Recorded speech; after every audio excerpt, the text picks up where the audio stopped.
But yeah, good job waiting to do that first gen, guys. How'd that work out for you? Did things go the way you expected?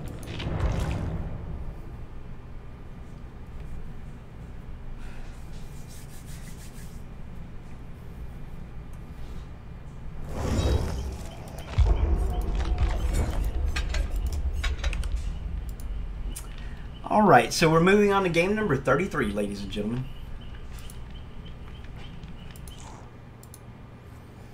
Now, we played all these games today. Let's see. I'm going to do some maths.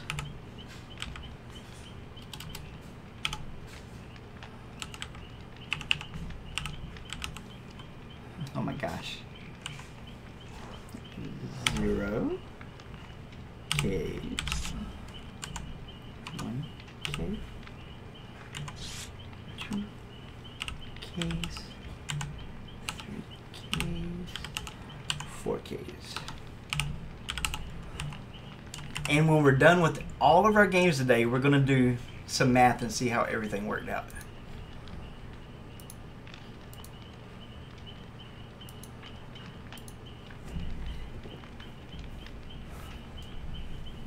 Ladies and gentlemen, start your engines. But the fact is that 1 out of every 256 games, which could happen a couple of times in a row, it could never happen the whole time you played a game. That's how math works. You will zone into a zone, and you will pick the correct box, and all 4 people will die. Yeah, it will happen 1 in 256 games. Unfortunately, I only had enough add-ons to do like 57, 58 games, something like that. So not enough to guarantee one, right? And the way math works is you could even play 3,000 games and not get one, because that's just math. Unfortunately, something that's less than 0.5% chance of happening, it's just really hard to force that to happen. It has to either happen naturally or it won't happen.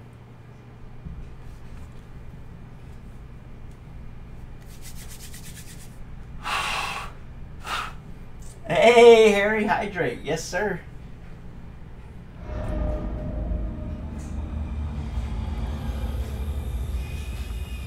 We're halfway home, 6 hours in. We still got promises to keep and miles to go before we sleep. I choose this box because it's beautiful to me. I want this one. There are many like it, but this one's going to be mine.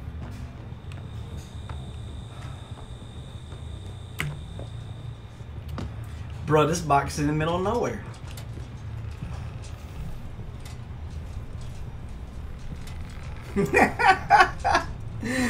Oh man,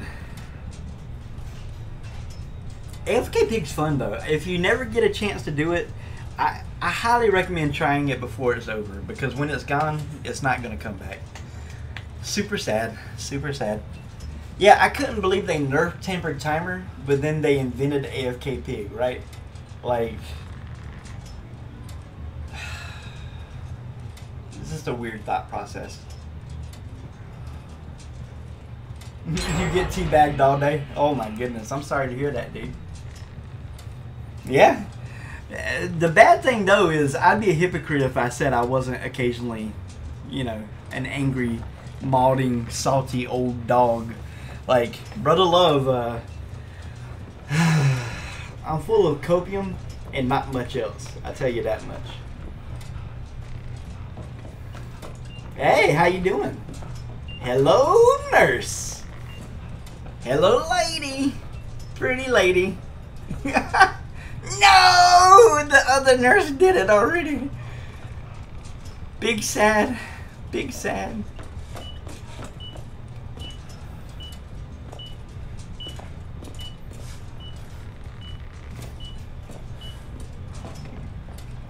I should call this stream how to get the fewest blood points per game you've ever earned in your life. I'm averaging like 700 blood points a game. I'm not even joking. Oh, But the good news is I haven't needed blood points for months. So,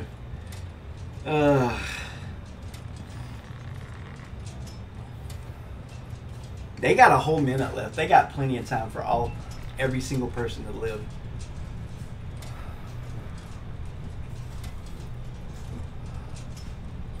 Yeah, it used to hurt my feelings when people would teabag me at a pallet, or they would dumb tech me or something like that.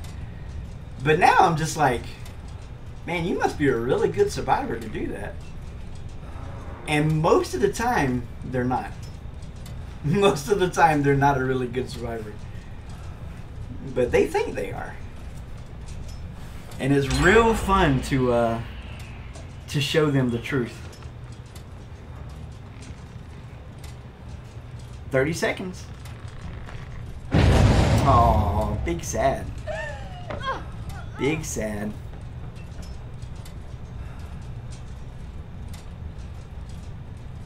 Well, I have a feeling this one nurse ain't gonna make it. I don't know about homie, but 15 seconds ain't a lot of time.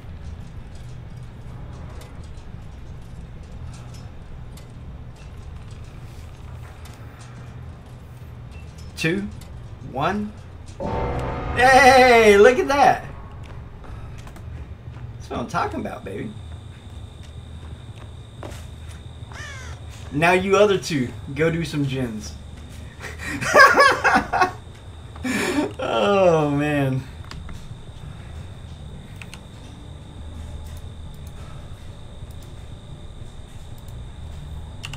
Game number 33 looks like it's in the books, ladies and gentlemen.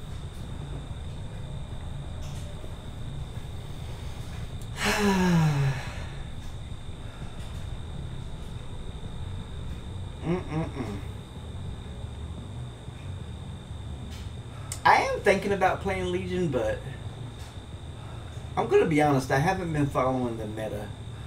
I'm really not sure what's good on him and what's not good on him. I played him once since his rework. The game lasted like 60 seconds. It was a massacre.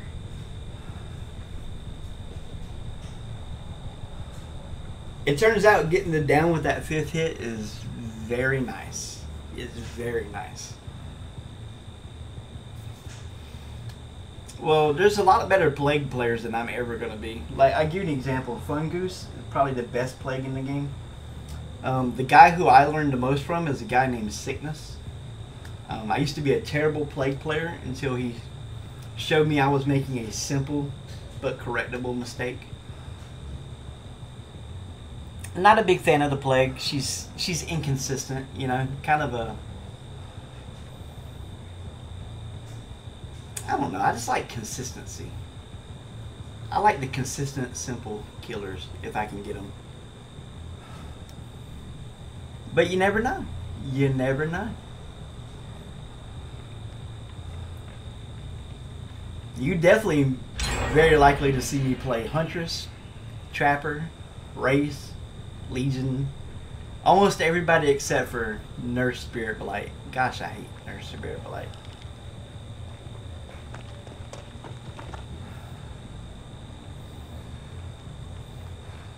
I know I'm beautiful.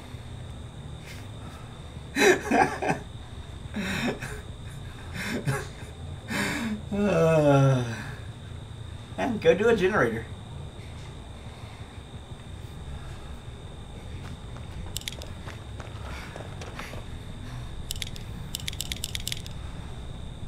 So, a friend of mine, Dr. Sour Patch, yesterday said something about a naked killer challenge. I'm going to be honest, the only killers I can really think about using with no add-ons, there's not a lot of them. Like Billy, Huntress. But he recommended Hag. He said Darva said that was probably the most strong killer without any perk. And I've been thinking about it. He's probably right. It probably is Hag. I mean, if you think about it, unless they got a flashlight, you're a pretty strong killer. The bad thing about Trapper is people break your traps, you know.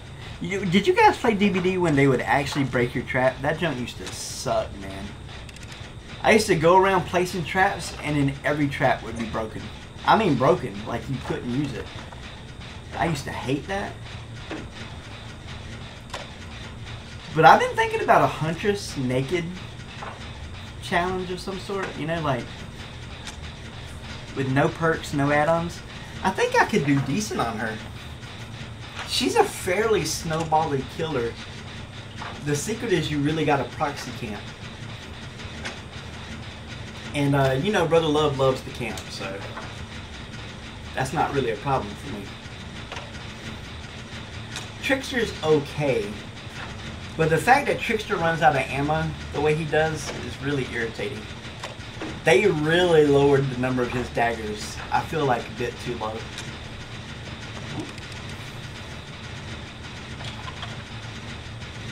I'm waiting for the mailman to deliver today, man. I got something special coming in. It's gonna be great.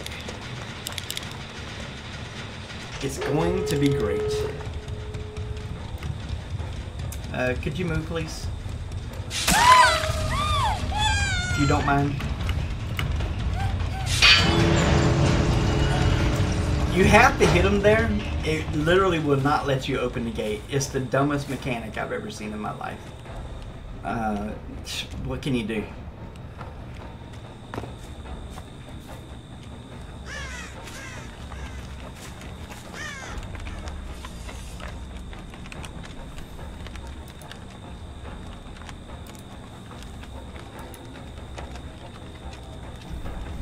Yeah, we got 20-something more games to play.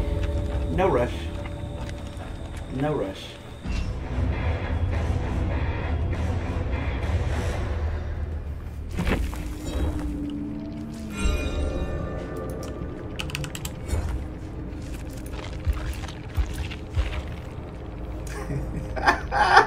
$2,200 blood points. Woo!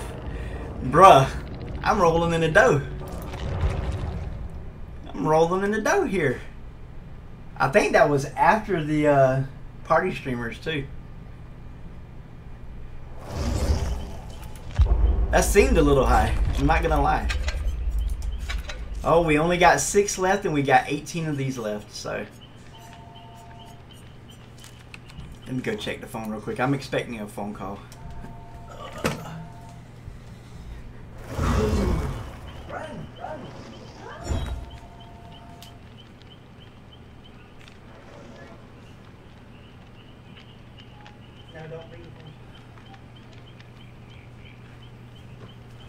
Yeah, I gotta go pick up half a cow this week, so I'm expecting a phone call any day now.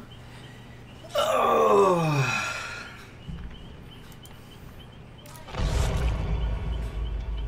How do you pick up half a cow? You put it in a car and drive it home.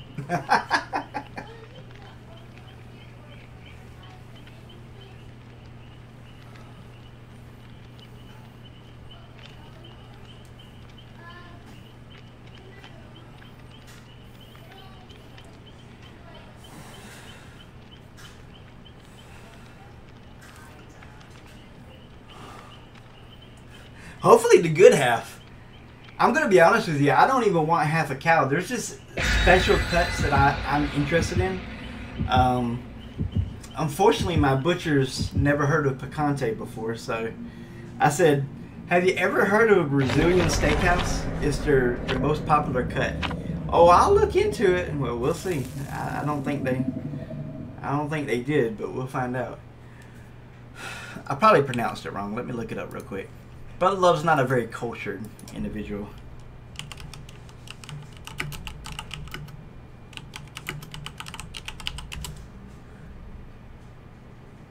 Oh, here it is. Picanha. Picanha? Yeah, picanha. It's the top of the butt. It's the top of the cow's butt. I'm going to tell you guys something. That is the best cut of steak in existence. It is so flavorful. Like, I know a lot of people, they hear the word steak and they think all steak tastes the same. It does not. Steak from different parts of the cows taste very different from each other. And I find that to be the most flavorful cut. Pecana, something like that. I don't know.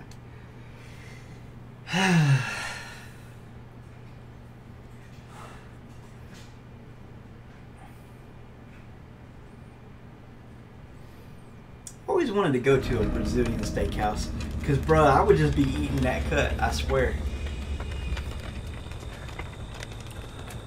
You normally pay a price for all you can eat, but they bring you a different assortment of meat.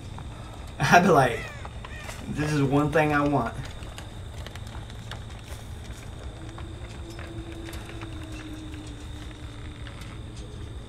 This is my box right here. Let's go, baby. Show me what you got. This is the Fractured Cowshed. Nope, Rancid Arbiter. Yeah, Rancid Arbiter. Ugh, gosh, I hate this map. At least it's not a Fractured Cowshed. That's my worst map. I thought it was because the building's similar, but the layout inside is going to be different. Gosh, the Fractured Cowshed just crushes me. As a Demogorgon main, that's like my worst map.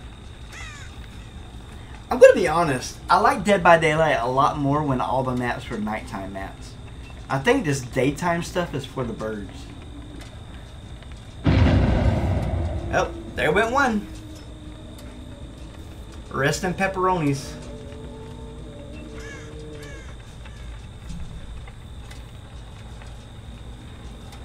And there's this local sheep herder, and they sell a full sheep for $500. Oh man, give me some lamb. Woo. That would be awesome.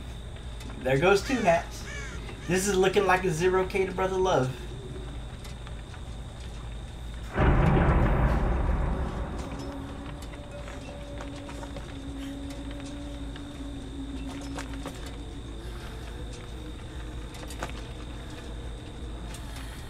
You ain't got to kneel before me. I only kneel before Jesus, my Lord and Savior. I'm a nobody.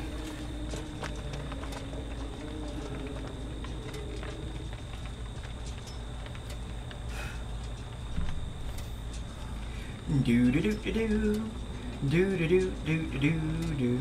So I would expect a lot of AFK Pig in the next 2 weeks because anybody with half a brain that plays Pig is going to be wanting to use all their add-ons before it's gone forever.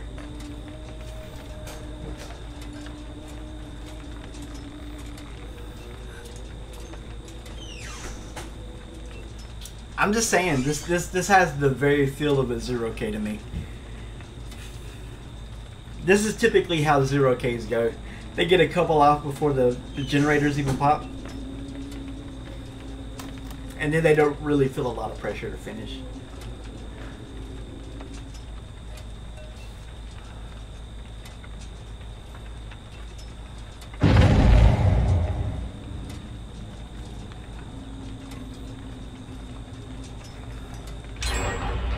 Hey, good job. Yeah, I'm going to predict a 0K this game. That's my prediction. 2.5 minutes is a lifetime. It's an absolute lifetime for them to get those headsets off.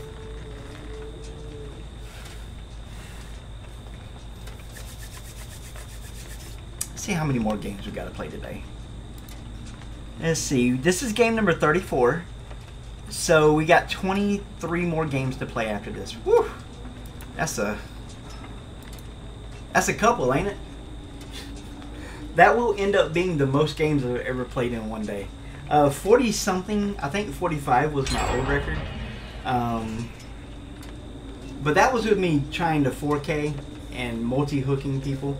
And see, now that she's got now that there's only one person with the headset, what they could do is they could finish the gens and all leave, and that person could get the hatch.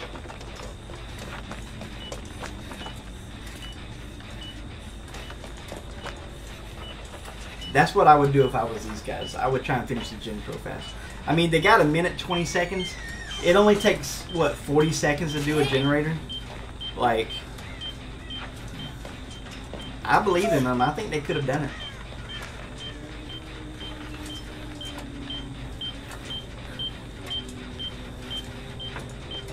Dean, it's hard for me to believe that you checked all the other traps. You got a whole minute left, Dean.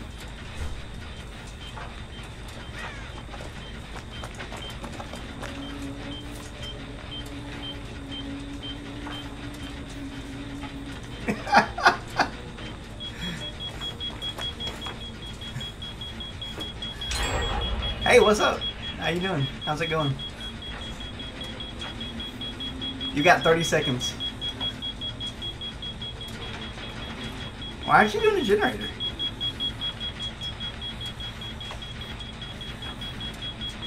$20 seconds. Well, you know what? A 1K is better than a 0K. Five seconds.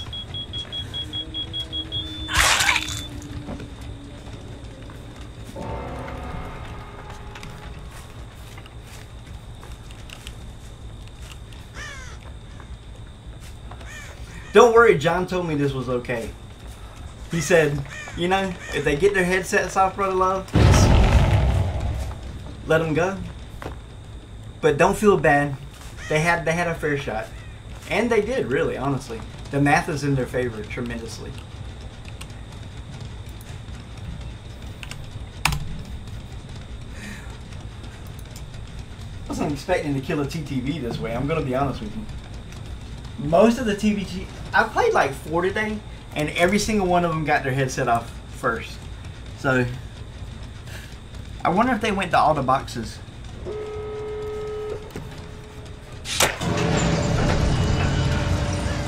I reckon I'll just add them to my little book.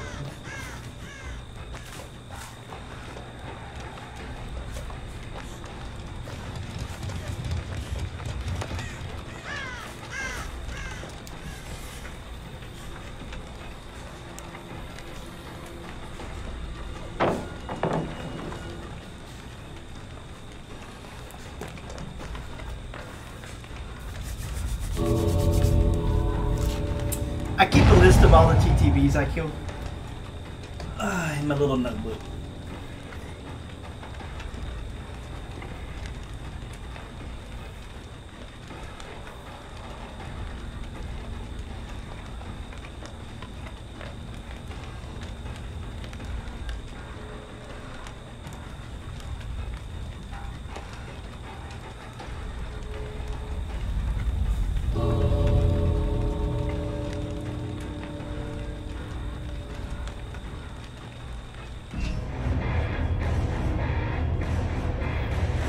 GG. Sorry for being a brutal killer. A brutal killer, guys. I don't think the Andy's really happy with me. I'm gonna be honest with you. Was that a brutal killer? I don't think it was. Seemed like a passive killer to me.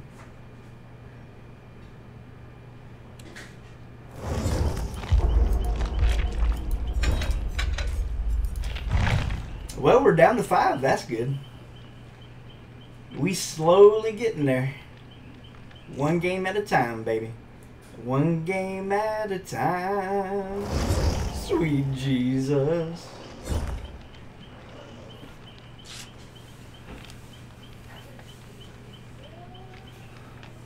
That's toxic. I'm Toxic Elite. You know, if you're going to put an MMR system into my party video game, I'm going to be Toxic Elite, buddy.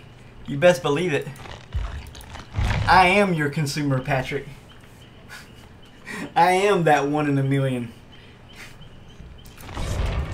You give Brother Love a chance to be ranked 1, buddy. I'm going to be there.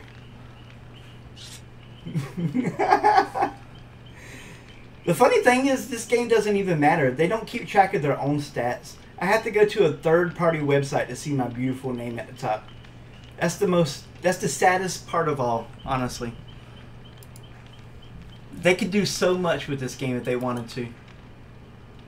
They just look at us like we're little piggy banks.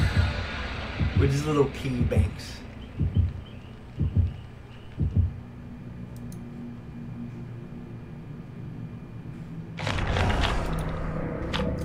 guys what I'm talking about.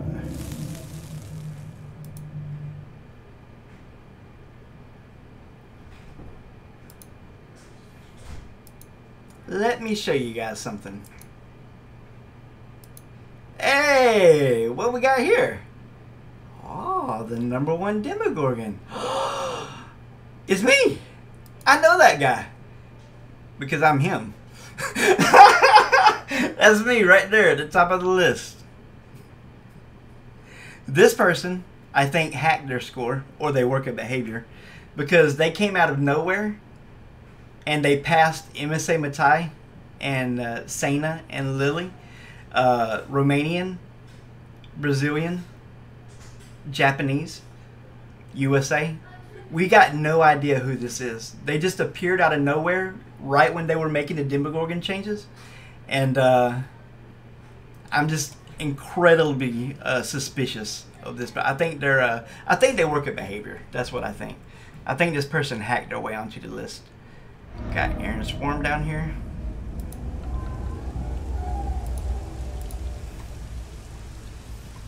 Because nobody knows who they are. It's so weird. They just suddenly appeared. You know, when you look at a leaderboard for a year and somebody just suddenly appears out of nowhere, it's a little suspicious. I'm not going to lie to you guys. Things that make you go,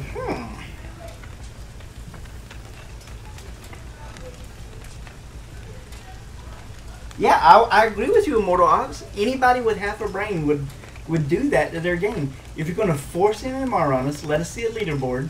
Who's the top 100 demos this month? Who's #1? Who's the top Jane this month? Who's #1? Let me see the top 100, you know? Let me see all the stats. Like, do your job, behavior, and stop forcing third-party programs to do everything for you. Put an ounce of effort into your game, seriously. Just an ounce. A modicum of effort. What's up? You're sneaky. I didn't even hear you come. You're like a ninja, man. Like, I never get scared in this game, but like a month ago I got scared. Somebody clipped it. It was hilarious. I do not normally get scared by anything. Like, what we used to call that, I'm from the South, we used to call that gun shy, you know? Brother Love's not gun shy. Let me just say.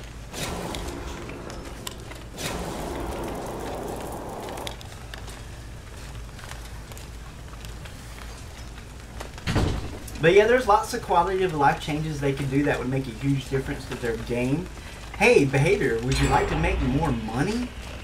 I know you're a business, right?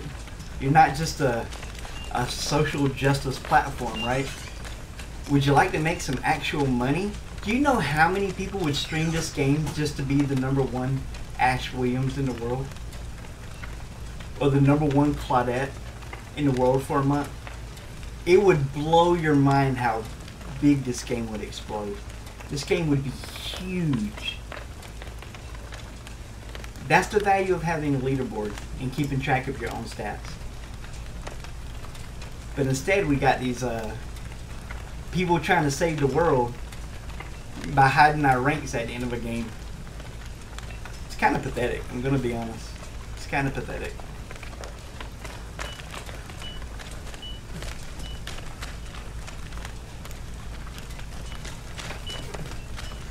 I think they know where I'm at since I've seen every survivor. I don't think it's a mystery. This is my box. There are many like it, but this one is mine. I have a question. You ever watched the movie Saw, and then this guy's riding a bicycle, like creepily to the people? Like, how did that happen? Because this isn't a person, right? I hope it's not a person. I'm protected, sweetheart. I got the blood of the Riz. The blood of the risen Savior on me. Your flashlight don't mean nothing.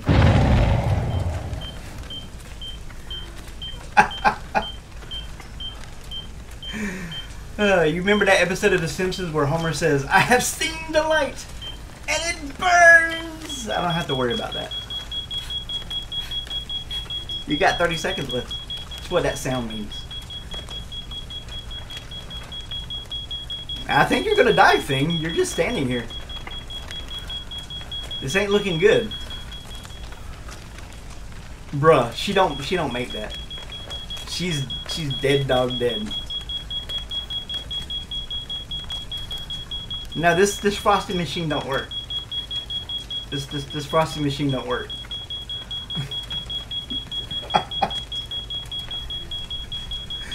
Oh, you booping my snoot? You want me to squeal for your amusement? I don't think so. Homie, don't play that.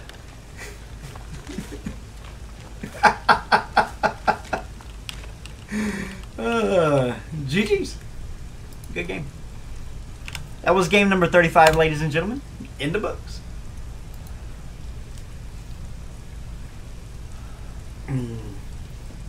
It's almost like they hired people that have no idea how businesses work to make Dead by Daylight. Like,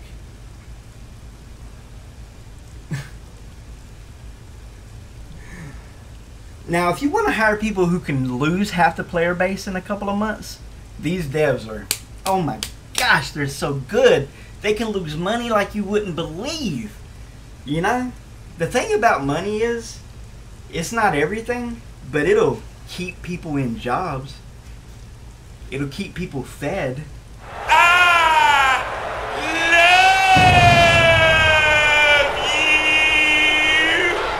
love you. But they just throwing money out the window. Oh, you can't read. Go back to kindergarten, sweetheart. It's obvious you can't read because you hit the follow button and you click the little text box. But you obviously missed the part where this is a PG stream.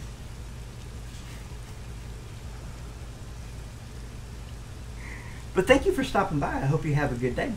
Thank you and please come again. Hey, how you doing?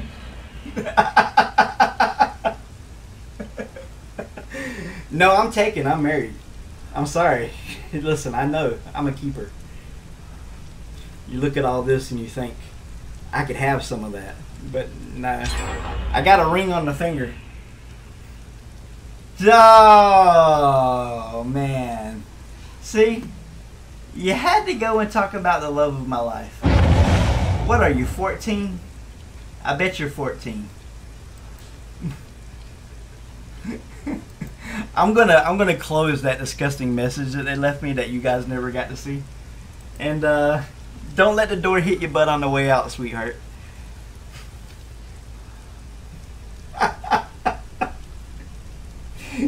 Me sad. Me sad.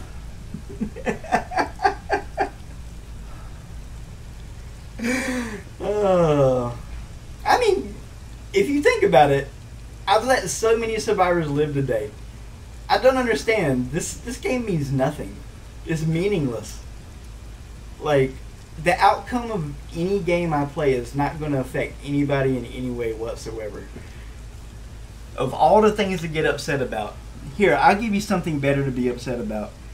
That Africans are going to starve to death because we're not letting Ukraine plant seed for the next harvest. That's something to actually be upset about. That 100,000 people will die this year because of this. See, that's an actual problem, but you wouldn't know because we live in the first world. And we got a little first world problems where, oh, I'm dying in a video game, my feels. What about real life? You want to be upset about something? Contact your local congressman. Tell them to get their head out their butts and stop these crazy people. Let the Ukrainians plant the grain. Would you like to know the names of the people who are stopping them? Bill Gates, George Soros. You know, your typical scumbags.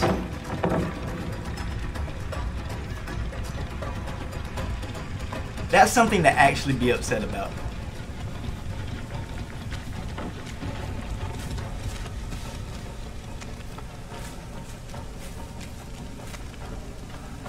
Can't make couscous and hummus if you ain't got grain, buddy. That's the sad facts, and I hate it. But there ain't nothing I can do. I'm gonna go to the grocery store, pay twice as much for Captain Crunch, but I'm gonna make it. There's a lot of people in the world ain't gonna make it because of this. It's very sad.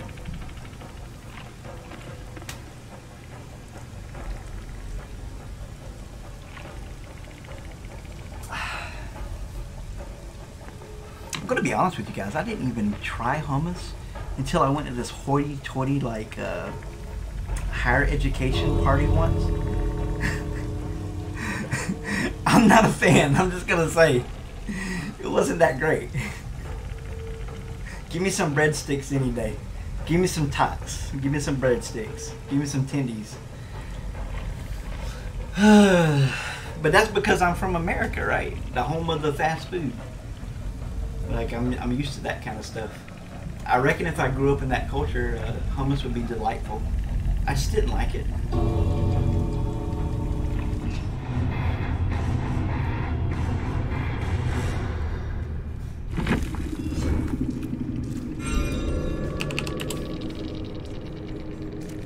Woo! 1,600 points. Good lord, that's a lot of Skrilla. Bro, I'm about to go out and buy me a single click of the blood web.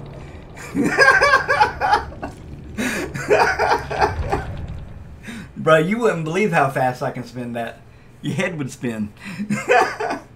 Let's go, man. Moving on. Okay, game number 36. Here we come. Yeah, I love my wife. She's a wonderful person. Like, super lucky.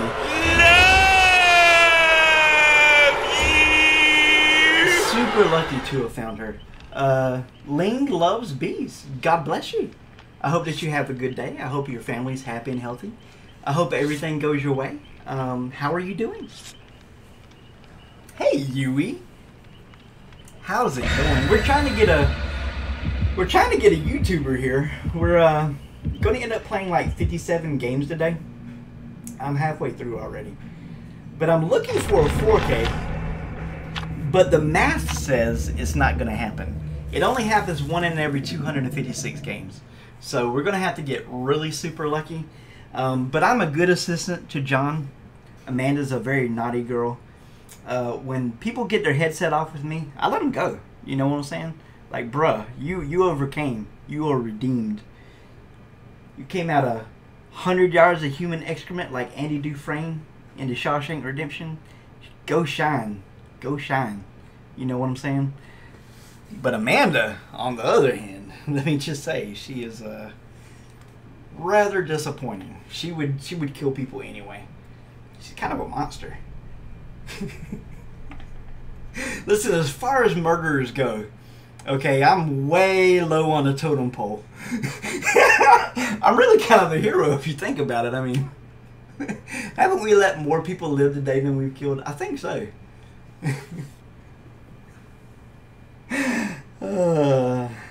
I have no ill feelings towards Fing at all whatsoever. I only timed him out. I don't ban people. I don't take things seriously. I hope she has or he or they or them. Hope they have a great day. No hard feelings. But like I was saying, I'm very lucky to have met my wife and very thankful. Guys, you ain't gonna believe it, but with all this going for me, this total package right here, it takes a special woman to put up with me, you know? You take a look at me and you say to yourself, oh man, I could deal with that. But could you really? I don't know. I'm just gonna say I'm probably not worth the effort. Let's go, baby. Oh yeah, I like a good troll. Listen, brother loves a troll too. It was me defending the honor of my wife. I do love my wife very much. She's here right now, in fact. Oh. I need my headset. I think she's about to take my daughter to the pool.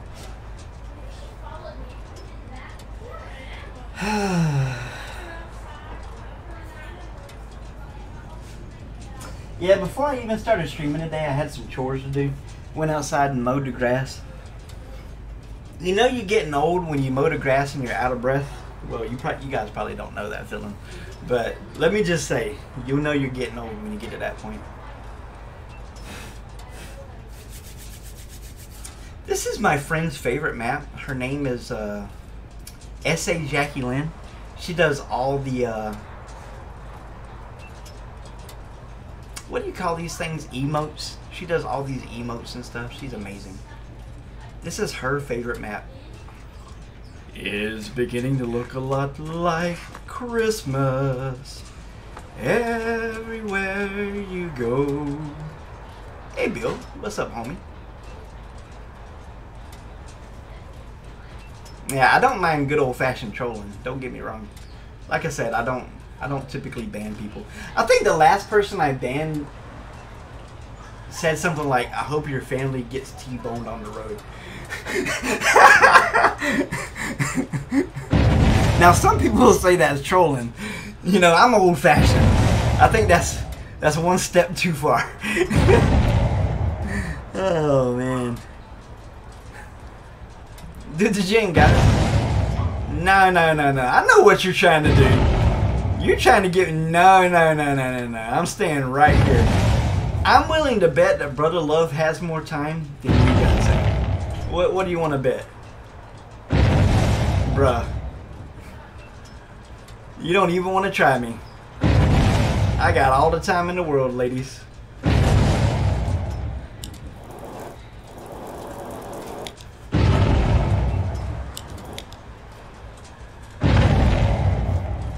No, this shake machine's down. You can't get a McFlurry out of it. It's you know when you go to McDonald's and they say their machine's down and you know they're lying and they're just lazy? That's what's happening right here.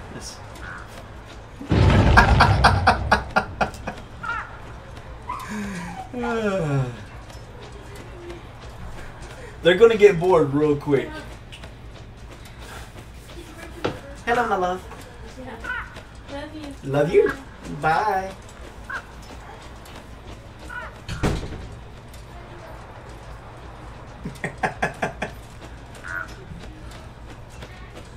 I'll make you famous. You guys wanna... You all wanna die? You guys could all die and we could be on YouTube together. Does that sound like a good deal? I will give you YouTube immortality.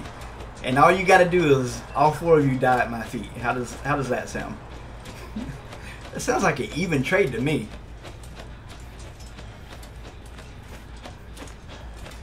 No, this machine don't work. This one don't work right here.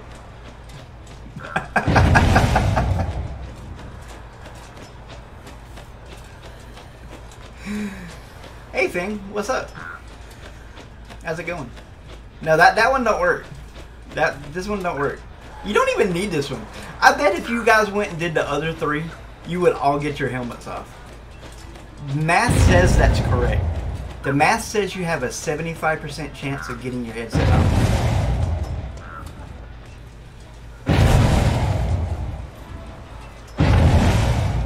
I don't know about you guys, but I love math. They're 99 in the generators. I could tell because right there. It's not a bad strategy. That's actually quite smart. That's the next level play. So when they pop all the gens at once, they're all going to get their headsets off and they're just going to leave. And I'm going to be completely fine with that.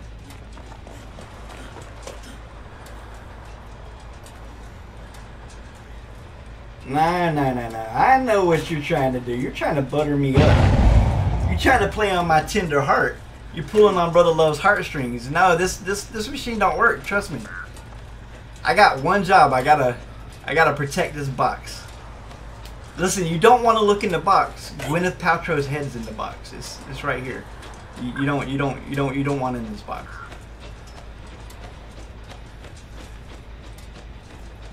What a weirdo Gwyneth Paltrow is. I'm just gonna say. What a odd person. Anybody that could market stones that go in special places is a very, very special person, let me just say. It's kind of like when that girl sold her bathwater, you know? That is so creepy. I can't even explain it. Super, I don't understand society nowadays. Like, it's so weird.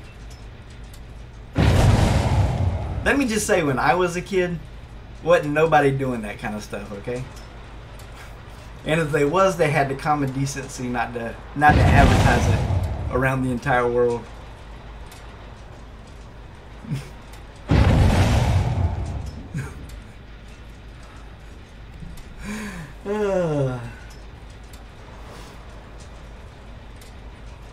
Yeah, I think they're just going to pop all the gens at once, which I'm cool with. They'll actually get more points this way. Because there's 7 gens, right? Let's see, 1, 2, 3, 4, 5, 6. Yeah, there's 7 gens. So they can actually get more blood points by 99ing all the gens and then popping 5 of them. So it's actually quite smart.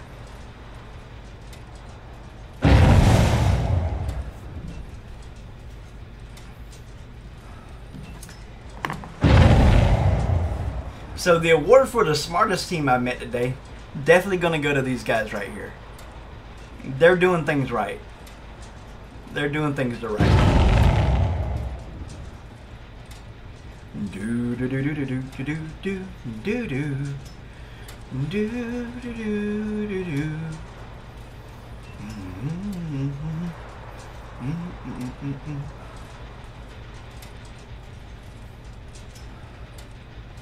Okay, I'm fine with this one map being daylight. I take back what I said earlier. I said I didn't like any daylight maps. This one map is okay daylight. Alright? But the rest of them? Nah. I don't really care for it. But this map's beautiful. It reminds me of like Christmas morning. I think that's a ski lift.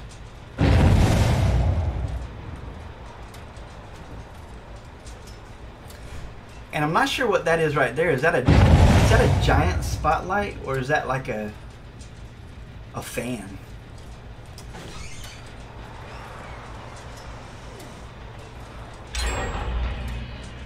Well, there went one headset. Good job, guys. No, I believe in you. I believe you can make it 100%. If you go test out them other boxes, I'm pretty sure you guys will all get away scot-free.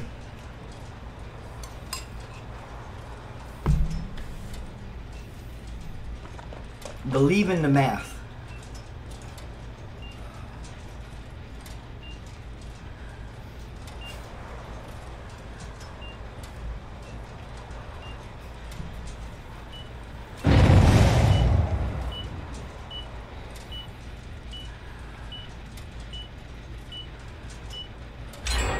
They still got 2 whole minutes. That's a lifetime.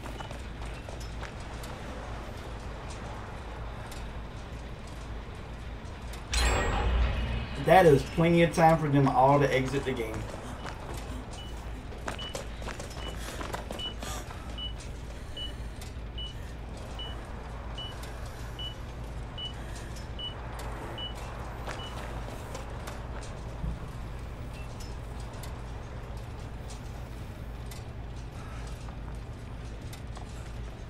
I'm going to have to give behavior credit because if somebody does something good, I have to say something about it.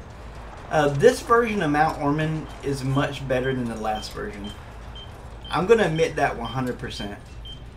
But what I don't understand is why they're going to change Raccoon City Police Department, because I think it's a fine map. I mean, I think it's beautiful. I guess the reason they're going to change it is because so many people DC. You know, so many people DC instead of playing on the map. And I reckon that is a problem. If one of your maps, everybody just would rather disconnect. My only problem with it is it takes you forever to load a game of Ormond, of RPD. And I don't understand why. They got 20 seconds left, by the way. They got plenty of time. Plenty of time.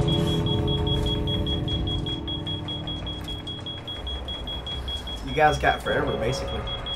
She tried to run out the exit gate. 10 seconds. See, this could have been a YouTube video right here. You guys could have been YouTube. You could have been famous. Yeah. Not now. Just another 3K. Game number 36 in the books, ladies and gentlemen.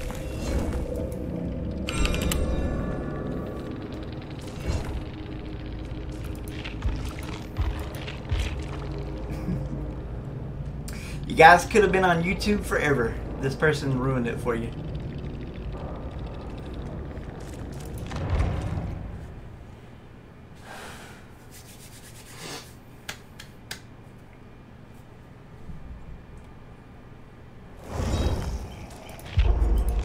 We running low. We only got 3 left. Let's go, baby. Let's go take a look at some of these stats of Brother Love. What is a no-lifer like me? What kind of stats do we have? See, we're the #1 demo. But I don't think I'm good at very much else. Let's take a look at the twins. I might be top 20, I might not be. I'm not 100% sure. At one time I was trying, but then I stopped. 1, 2, 3, 4, 5, 6, 7. Oh, we're top 8 on twins. And at one time I was a #7 Bubba, but I doubt I'm in the top 30 of Bubba anymore. At one time I was a top 7 Bubba.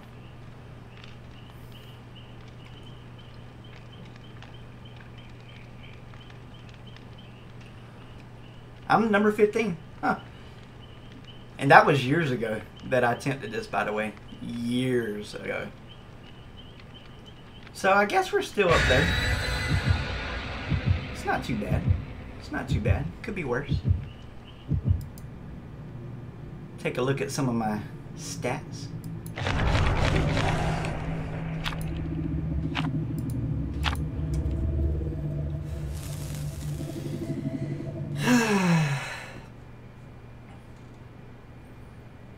Show you guys what 7,000 hours of Dead by Daylight looks like. It's really not that impressive. I'm going to be honest with you. I spent a whole year, like the year of 2020, being a friendly killer and letting people go. So I kind of lost a lot of stats that year. It's almost like I didn't even play for 2,000 hours, honestly. Yeah, believe it or not, playing friendly killer does have a consequence. You miss out on a lot of stats.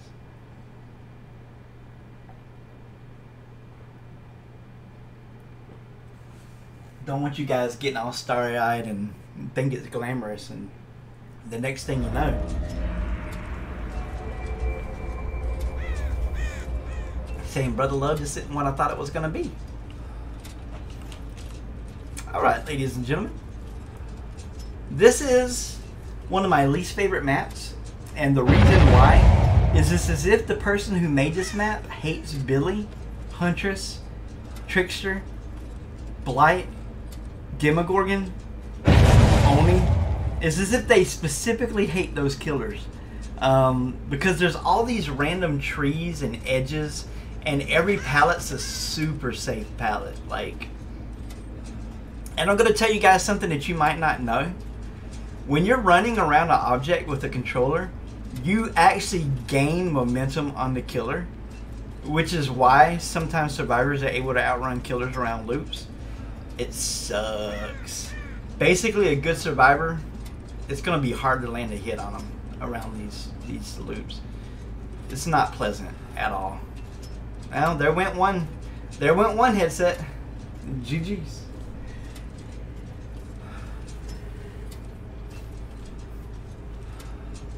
You take what you get and you don't throw a fit.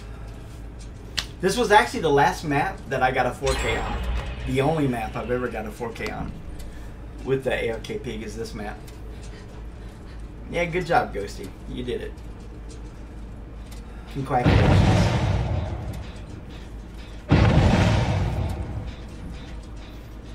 But we just big chillin'. Look, we got the fluffy unicorn. We got the lament configuration, and we got David the gnome right there.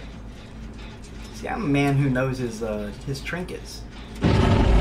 We're a person of good taste right here. Now, guys, if you ever come across the lament configuration, I recommend you back away slowly and leave it. It's a trap, okay? You guys think you're gonna get infinite pleasure, and I've read the books, trust me. You're not gonna like the way it goes. It's a very sad story at the end of the day. The one thing I can tell you about Clive Barker is, man, does he hate God. That's the one thing I took away from it's the one thing I took away from his Hellraiser series of books. Woo, that man hates God. Woo. Not a fan. Not a fan of our Lord and Savior. At all. But that's okay. For those of you who don't know, he's actually the creative mind behind a lot of your favorite horror movies. He's inspired a great many of them. I wish that he had written the Hellraiser series a little bit differently. I'll give you an example. Pinhead, he was making Pinhead out to be like this great, big, bad, awesome. And then at the end, he just punts it. He just punts the whole concept. But don't worry. He punted Pinhead so he could elevate Satan himself. So, I'm going to do you a favor. You don't have to read those books, because I'm telling you, they're not that great. You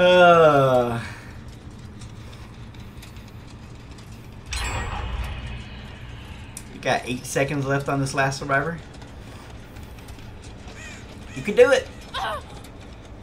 Oh, she didn't make it. Blech. Well, I believed in you. You could have been a contender. You could have been somebody. Big sad. Yeah, 1K is not bad though. That's a better than average outcome right there. That is completely acceptable. That was game number 37, ladies and gentlemen. Yes, we have already played 37 games today. Crazy, right?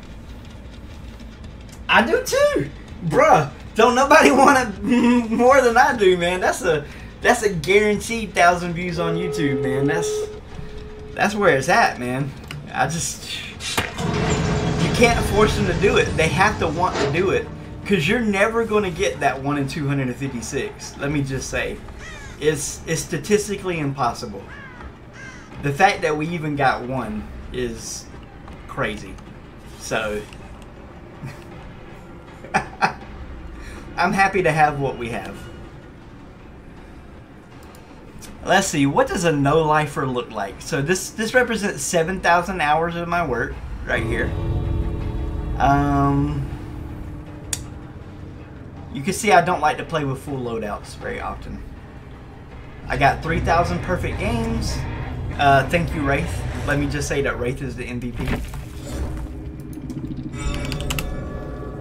Wraith has been racking up perfect games like there ain't no tomorrow.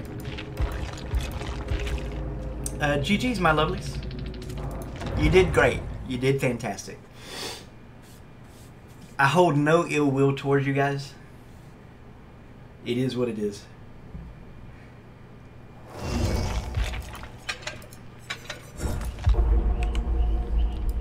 Let's see, what else do we got? 24,000 survivor sacrifice. What it's not going to tell you is I have more than that number of survivors that I intentionally let go. That's not a statistic that they can keep. But if you do some quick math, you can figure it out. Let's see.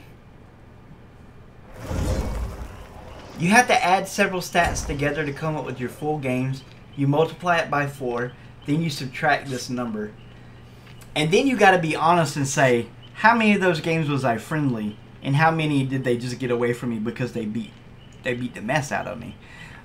So I'd have to take a real hard look at what I did. Let's go. Let's do it.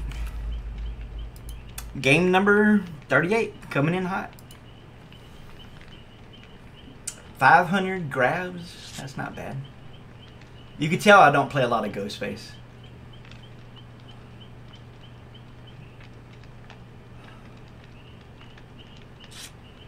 I'm not seeing anything impressive, but I'm going to be honest with you.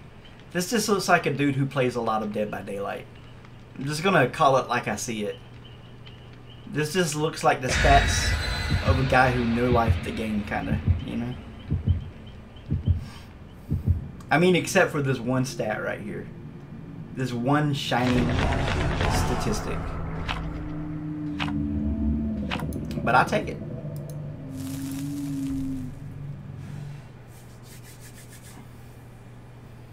Let's go. We're looking at something like a 5% chance at this point. Now, the good news is the later it gets, the more likely you're going to run into a team of trolls. So, like it's 6 o'clock right now. The next 3 hours are going to be my best opportunity. The bad news is that I could play most of these games in the next 3 hours. So, we're just going to have to cross our fingers and hope that lightning strikes, right? You just need the right team that doesn't care about living. And, because like I say, it just, statistically it's almost impossible to get a 4K. It's super hard. I mean, I've played over 100 games of AFK Pig, which is a lot. And I've only ever done it once, and I'm lucky to have gotten that one time.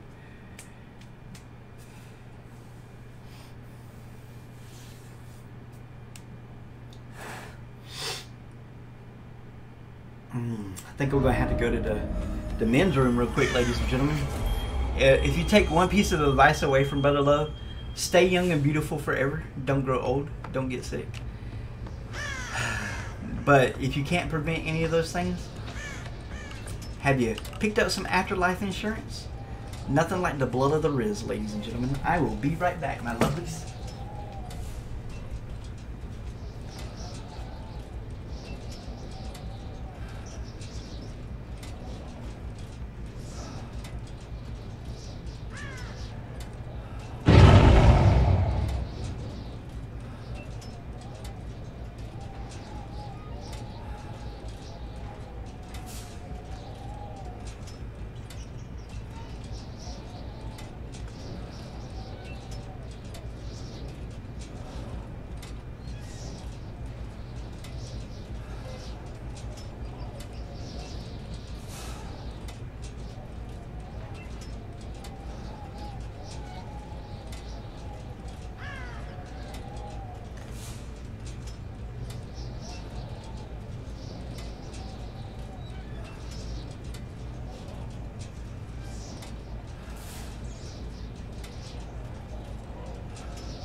Hey, I'm back.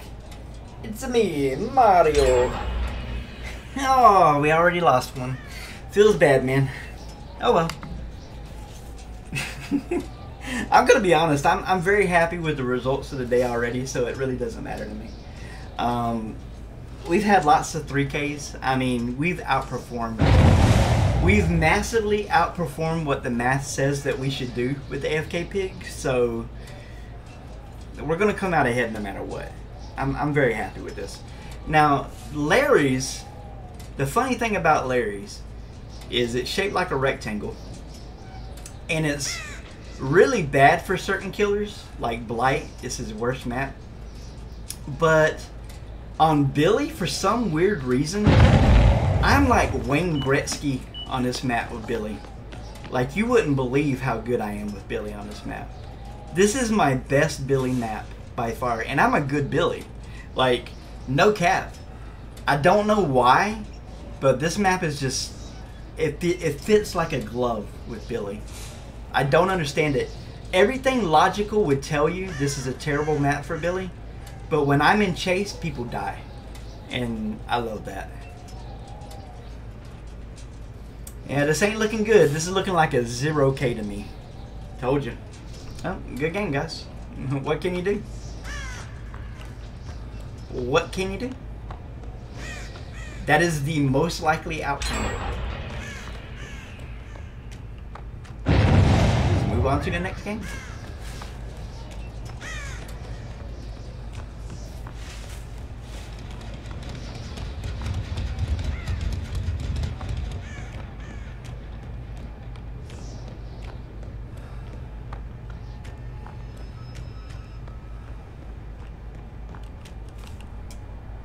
We got lots of second chances, lots of extra tries. But this is looking like a goose egg. Game number 38 in the books. I was here for... Oh, you were here for the 1-4K? Man, bruh. I called it too. I literally said I have a good feeling about this one particular game. Now, let's forget about the part where I say that before almost every single game, you know? Let's just gloss over that part. Let's just pretend. We're friends. We can pretend these things. I'm excited about tomorrow. I'm looking forward to the new content. I'm looking forward to you guys telling me what to do. Brother Love, I want you to slug this team. Brother Love, I want you to be friendly to this team. Yes, sir. How high, sir? Yes, sir. Let's do it. That's what I'm going to say.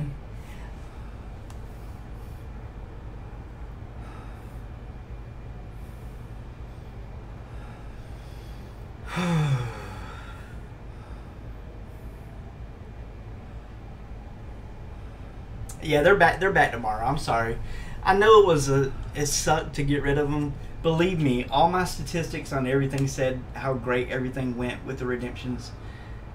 If I was a normal human being, I could have just kept doing it, but I'm not. I'm flawed. There's something broken in me, and I reach a limit of what I'm capable of doing, and when I hit that limit, I just can't do it.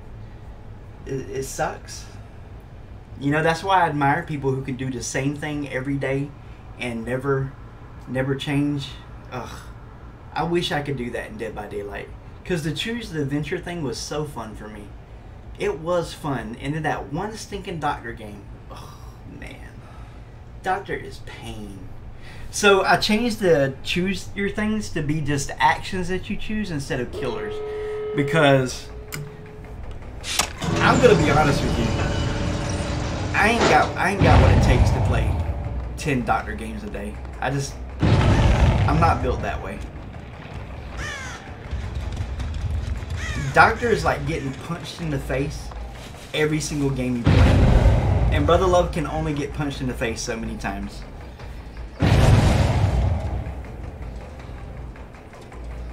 Oh, yes, sir. Yes, sir, Prowling. How are you doing? This is game number 38. This is a goose egg. We got 0 this game. But we've overperformed the statistics big time today. We've had 6 3Ks. I think we've had more 3Ks than we've had goose eggs, to be honest with you. We've done really well. The math says that we shouldn't have done this well. 1, 2, 3, 4, 5. That's my 5th goose egg. But we got 1, 2, 3, 4, 5. Yeah. 5 3Ks is, look, you only got a 1% chance of getting a 3K. So that's great, actually. I have nothing, I don't got a right to complain. We have way outperformed the math. Oh, I'm still awake. It's only been 7 hours. I've got 20 more games to play. And I'm going to do it.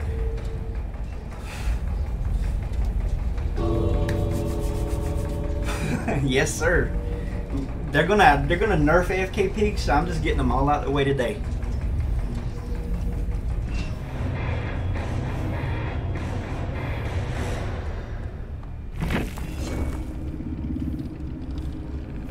You You did great, guys. You did great. I try not to spend them 500 blood points all in one place, okay?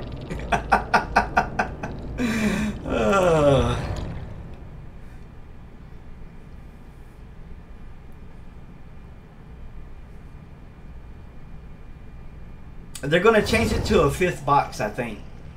I don't remember exactly what they said, but it's something like that. Oh, that's our last Black Ward. Then all we're going to have left is 18 of these, and we're done. So we're on the last 19 games right now. We're in the home stretch, ladies and gentlemen. We're in the last third of the stream. It's been a good day. I got nothing to complain about. Oh.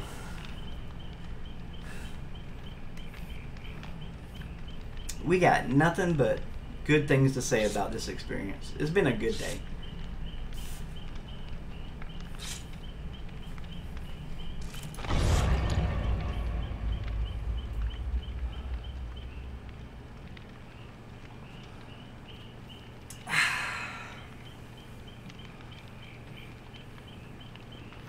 I like this outfit right here.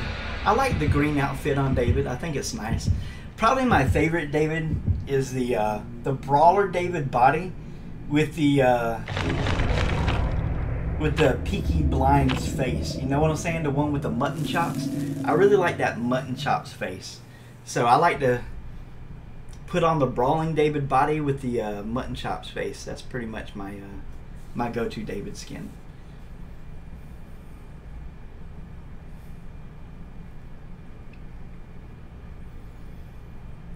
Yeah, we got rank 1 last night on Wraith. We're over 100 4Ks in a row on Wraith, by the way. He's by far currently my highest MMR killer. And it keeps putting me up against teams that, even when they're cheating, they got no chance of winning. Like, it's crazy. Demogorgon, they will put me up against Oxdarva level talent.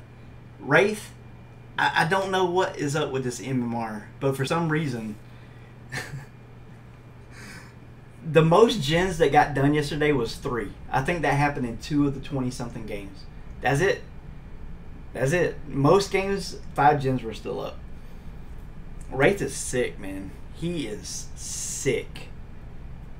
I wish Demogorgon was half as strong as the Wraith is, honestly. Because I prefer to play Demogorgon.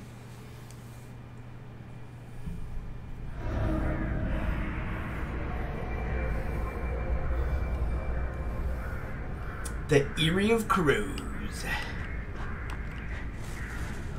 Okay, I'm gonna go upstairs, I reckon.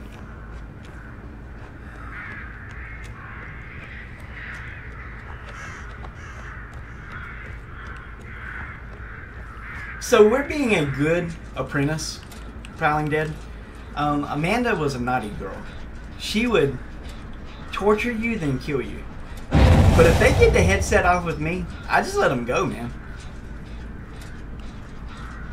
Like, I think I've been very fair.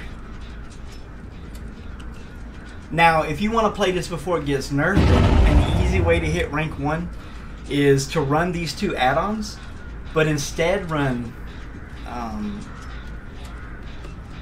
No Way Out, Remember Me, Noed, and Blood Warden. And you will decimate every team you come across. Because there's too much early game and there's too much late game. And teams just aren't equipped for that. They just can't handle that. They like to make noise, this team. They're a noisy bunch. I'm trying to find where they said they're nerfing. That was my takeaway from it. That's what I heard. Maybe I'm wrong, but I could swear I heard it. I wouldn't have played 60 games up to today if I didn't think I was going to lose it. Let me see. Let's see if I can find it.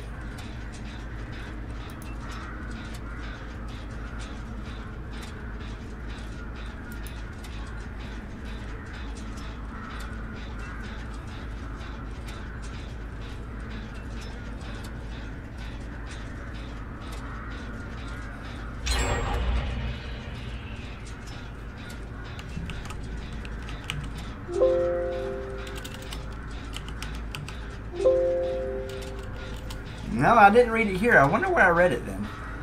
I read it somewhere.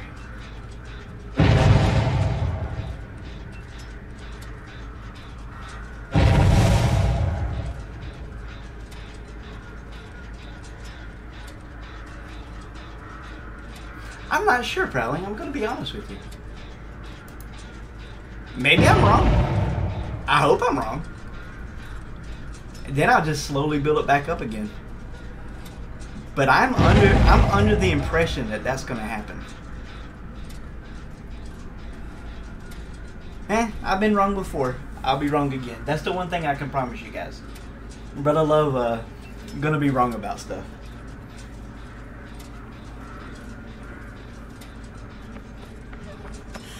Well, there went one. It feels bad, man.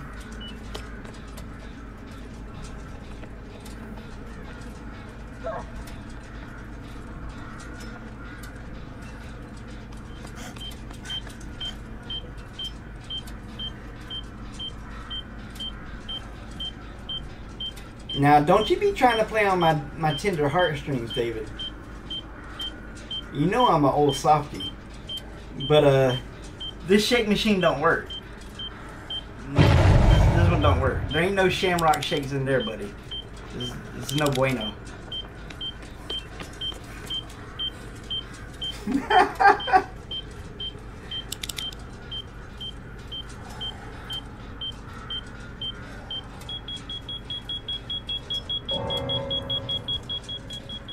They got 30 seconds left. There was no reason to DC.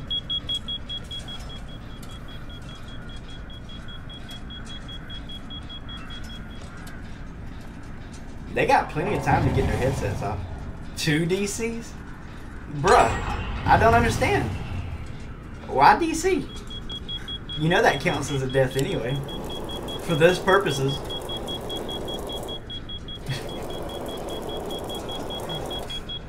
Your flashlight has no power over me, David. That's a 3K. Well, we was one off glory, ladies and gentlemen. One off glory. What you gonna do? Just accept it. 3K is better than a 0K.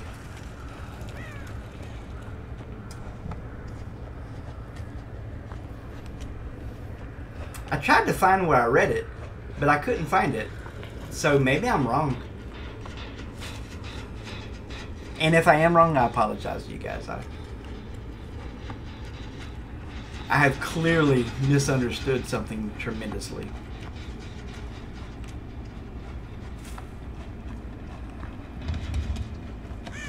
I'm not trying to kill you. You can live. A deal's a deal. Oh, there it is.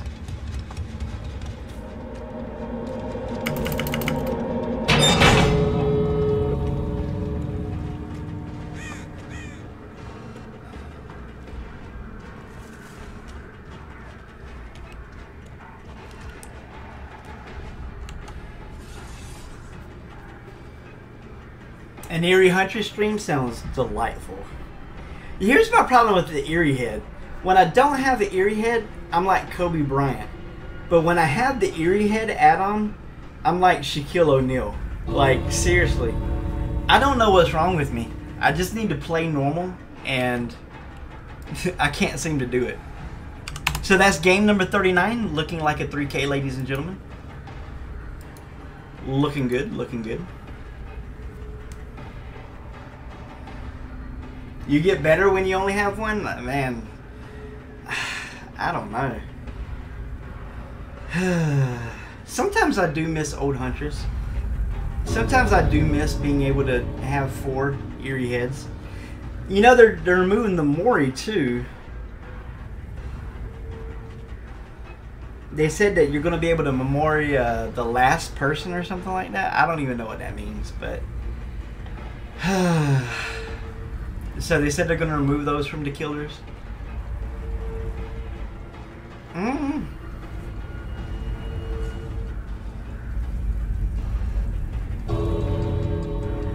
I'm gonna be honest. Ever since they nerfed the Moris, nobody uses them anyway. So I don't see what the point is. They're too hard to pull off, and there's too many crutch perks that make it just about impossible to get value out of a Mori. The time you spend doing a Mori is the time a good team's gonna put you in the dirt. Like, time is our most precious commodity in this game. So, I guess I'm happy they're changing it. I mean, anything's better than the current system, right?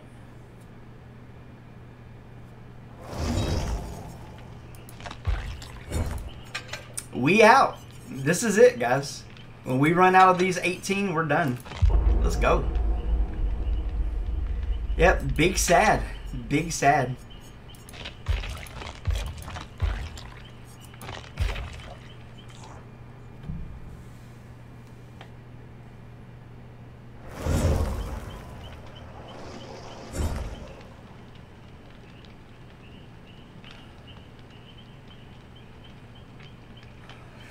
Let's see, what does it do? This one puts the hat on their heads.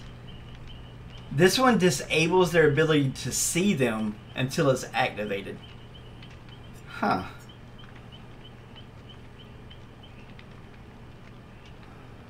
Well, you know what? Actually, I guess I could play 70 more games of it. I thought this was much better than it is. This is just what they recommend, rule set number 2.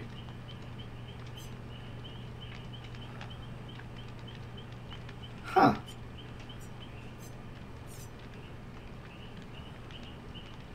I wonder if tampered timer and videotape might not be the way to go.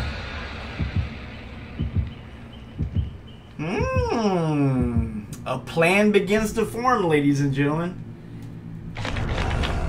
A plan begins to form. But not for today. Today we're just doing this. Yeah, that's exactly right, Prowling. But then again, maybe I'm being silly by doing that. What if it's better for them to run to the box and then you know for an absolute certainty that you're going to get a 4K, right? Like, if they run to the boxes and they don't get their headsets off, then you know absolutely you're that 1 in 256. Man, that would feel good to know.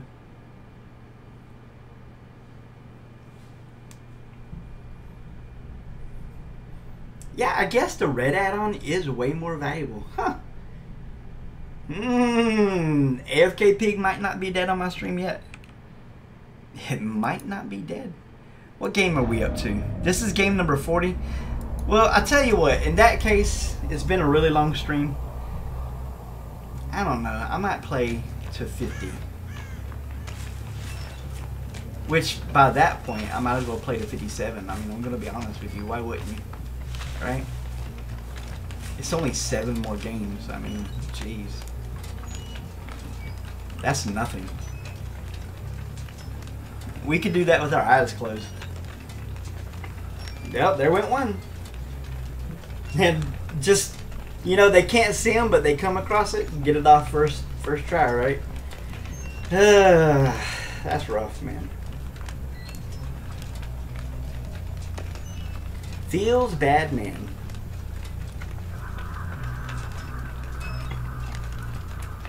A watermelon farm, a carrot farm, a sugarcane farm, and a potato farm in Minecraft. Yeah, that's always the first thing I did in Minecraft is I'd make me a little house and immediately start punching grass for seeds and making a wheat farm.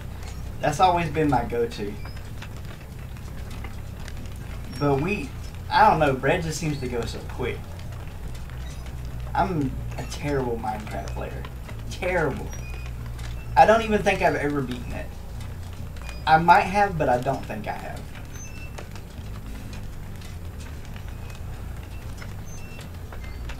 There's people who are really amazing at Minecraft. I'm not one of them. In fact, my wife is a much better Minecraft player than me. She made all these monster traps for all these different types of monsters, it was crazy, man. She was farming tons of materials.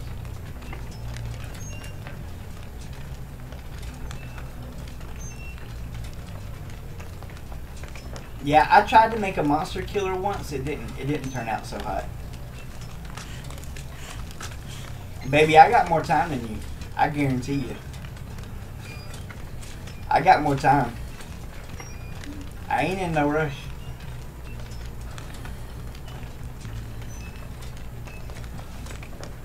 Oh, that's cool. Yeah, we used to pay for a dedicated server for our entire family to play together. Gosh, this has to be 7 years ago. Like, this was before it got bought out by Microsoft. And I hear they've added a bunch of stuff like bees and bunnies or something like that. That's pretty cool. I think the last time I played Minecraft, they had just added horses or something.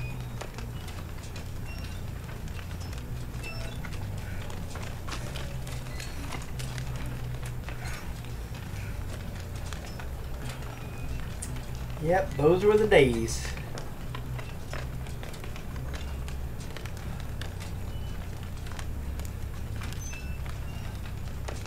So these are the type of teams that typically give me 0Ks. These teams right here. I mean, they're being incredibly smart. They're getting out the headsets before they do gyms. That's the best way to be honest with you. I think they're handling the situation correctly.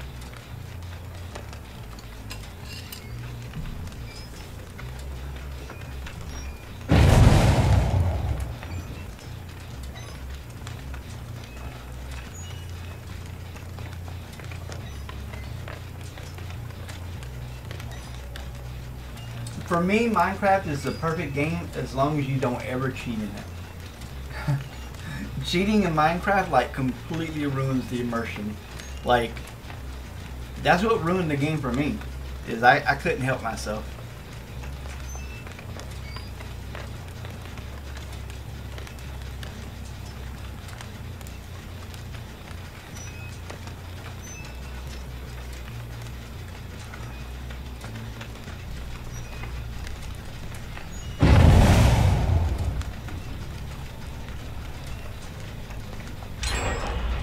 I've always wanted to make my own mead. I'm not a beer person, but I've always wanted to try mead. Hey, you guys are doing great. It's my kind of team right here. They thinking smarter, not harder. I think you guys got what it takes. You guys got the winning edge.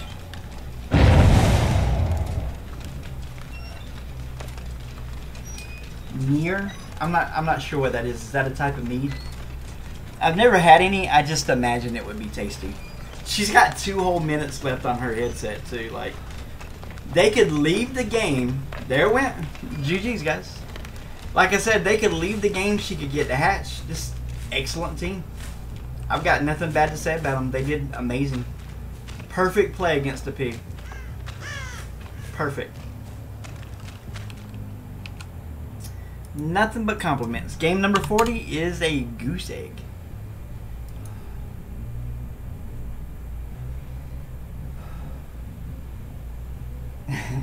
Loves near. I don't know about Minecraft the game. Can you make meat in that game?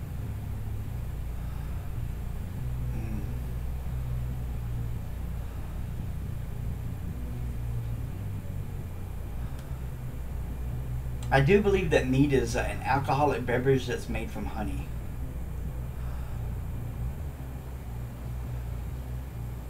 Mead, M-E-A-D? Mead? It's like a Viking drink of some sort. So from what I know of history, which is very little, the reason that we have the word honeymoon is because when people used to get married, they would give them a whole moon's worth, a whole month's worth of mead. And mead being made from honey, that's where we got honeymoon from. But that's really about the end of my knowledge on the subject. Just like in America, we used to go wassailing. I have a theory that that's what created police departments in America. That's my working theory. Because if you don't know what wassailing is, it's when people drunk on apple cider, the peasants like me, would go and throw apples at the rich unless they gave them more cider or money, pennies, right? So I have a theory that that's what led to the development of police departments. And I could be wrong. I could be wrong.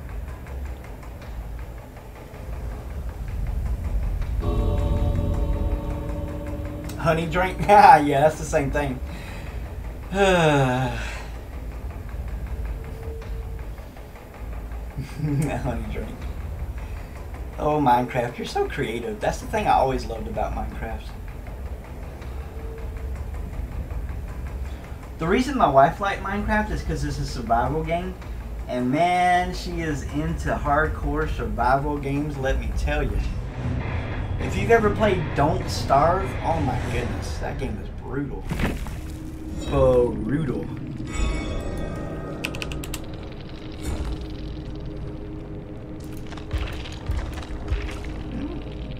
Maybe, I don't know.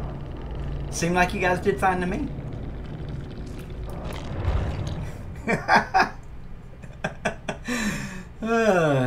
You got more points than I did.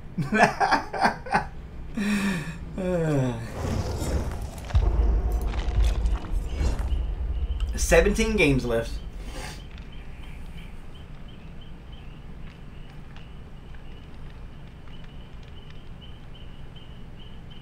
Oh, she doesn't like horror movies. She doesn't like scary movies.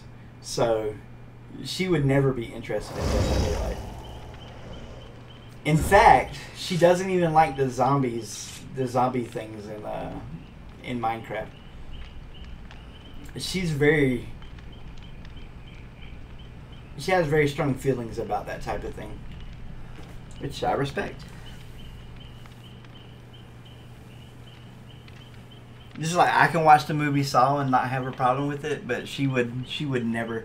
Like, it took me forever to get her to watch Stranger Things, but once she watched episode 1, it was over. She binged it at that point. But she's just huge not a fan of scary movies, which is why she didn't like the new Doctor Strange. But I think the new Doctor Strange was amazing. I mean, it was fantastic to me.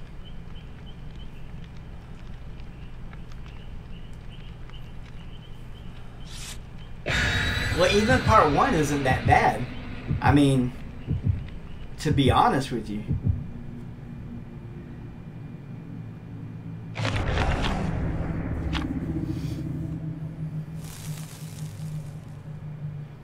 Yeah, part 1 was more like a psychological thriller, like a mystery. It was really good. In order for me to consider something horror, something horrific has to take place. Like, I used to watch this series called The Masters of Horror, and they had rules for a horror movie. The innocent must suffer, a hero must rise and go on a hero's journey, the bad guy must get punished, and rule number 4 was optional, the dead must rise. That was their interpretation of what you had to do to make a horror movie. But I think if I've learned anything, Gone Girl is a perfect example of a horror movie that doesn't fit all those like, to me that's a horror movie. I don't know what you guys think. That ain't no drama. That's one of the most horrific movies I ever seen in my life. Woo! My goodness. Gone Girl is that's a scary movie, bruh.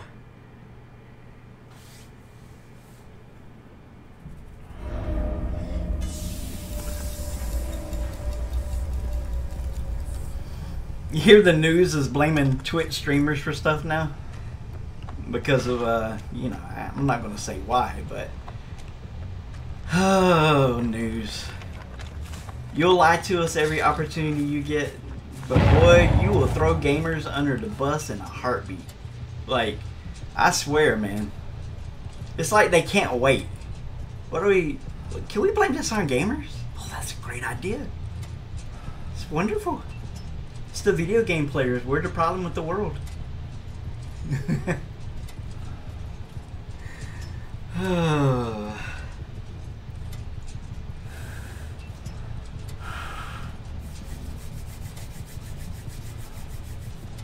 It's actually kind of relaxing to play AFK.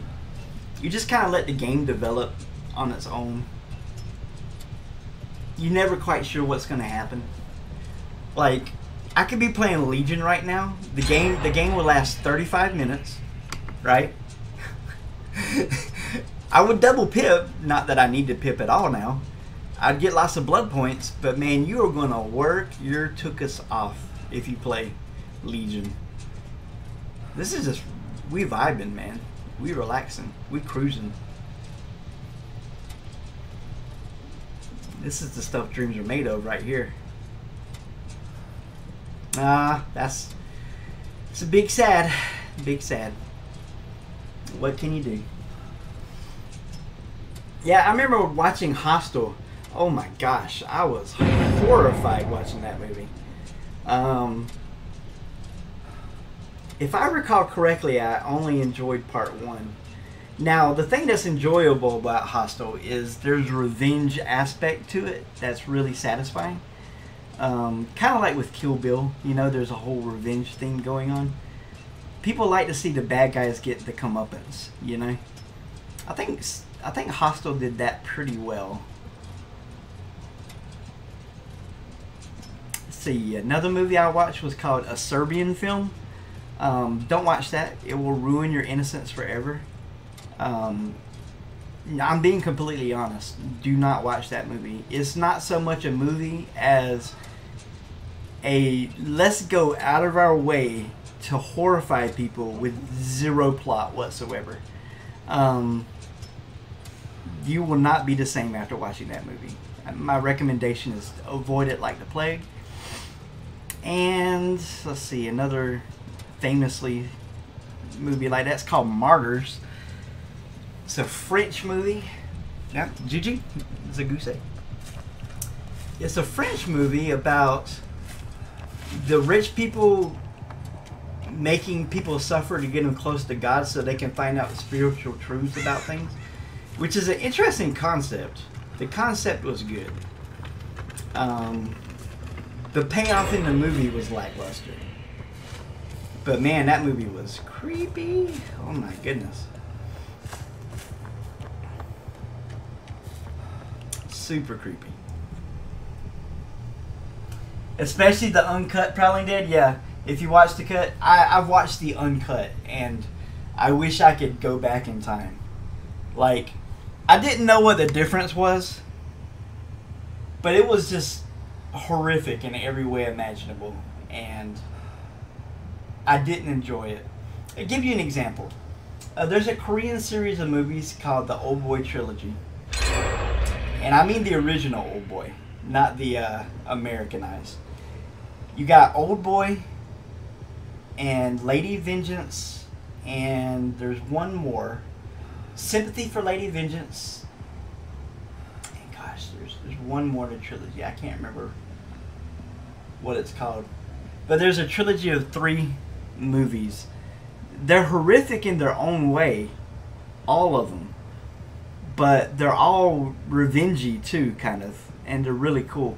Especially Old Boy. That movie was, if you like Greek tragedies, which most people don't, because we live in a society nowadays where that kind of thing's closely kept in check.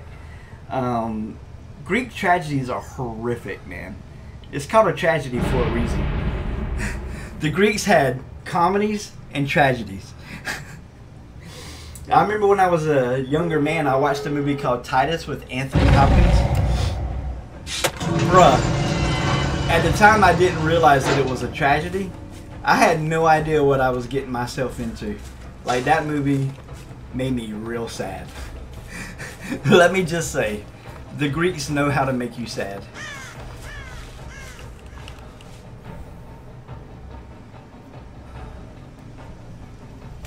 But scary movies that I like, that I don't feel like push the bounds too much. There's The Ritual on Netflix. That was awesome. I really like Death Note, the action movie on Netflix. I know I'm in the minority. Most people hated it. I thought it was just a perfect mix. I loved it. I thought the actors were good. The actresses were good. The movie was good. The soundtrack was good. I was a huge fan. The Ritual's also on Netflix. Or it was. I believe they produced it. The Shrine is not a well-known horror movie, but it's one of my favorites. To me, The Shrine is the modern-day equivalent of The Exorcist. Only I think it's even better than The Exorcist. It's really good. Now, if you want the Korean equivalent of The Exorcist, the movie's called The Welling. That's basically the Korean equivalent. But it's a much more recent movie. Pretty good stuff. I'm a big horror movie fan. Train to Busan was amazing. Absolutely lovely. Wish there were more movies like that one. That movie was really good.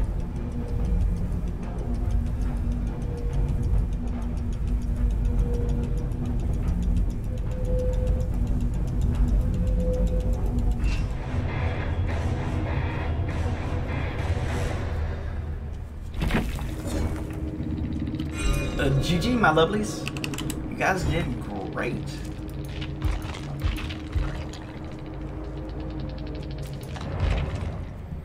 Yeah, we getting into that realm of the time of day where teams really know what they're doing, and we're gonna have to kind of get lucky with a meme team. Every now and then you come across a group of survivors who just want a meme, right? Like that's what we're looking for. I do believe that was my second goose egg in a row. Feels bad, man. But that's actually the normal. That's actually what I expected to happen before we even started today. A lot of goose eggs. That's kind of expected, really.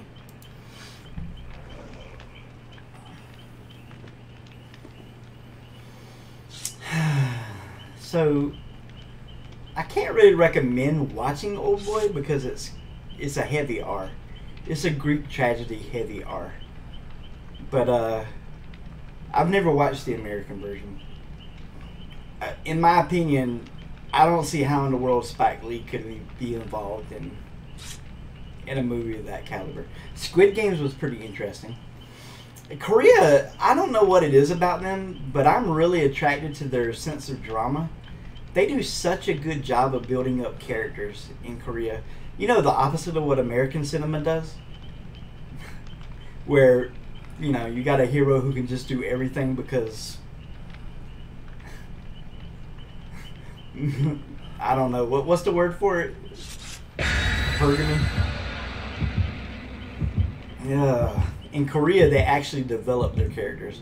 Like the Squid Game, for example.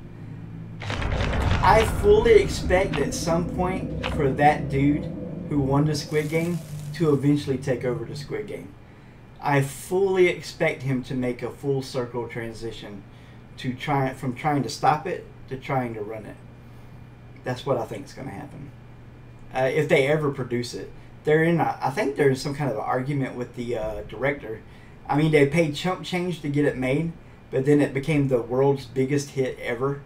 So Netflix is like, oh, we're running out of money and subscribers. We can't pay you. Bruh, let me tell you how contracts work.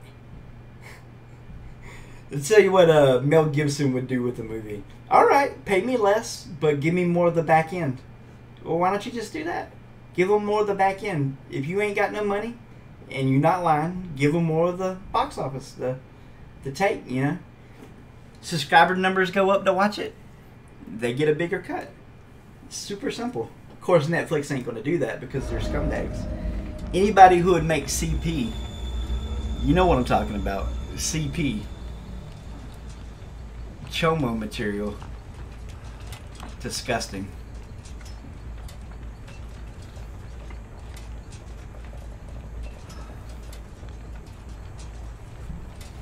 What kind of depraved mind comes up with a movie like that, I wonder?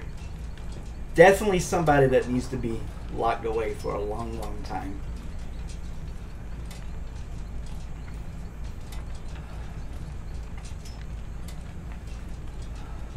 That's exactly what I'm talking about.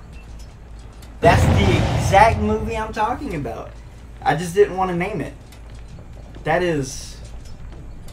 tells you everything you need to know about the moral compass. They're as bad as Disney. Netflix is as bad as Disney. South Park called it a long time ago.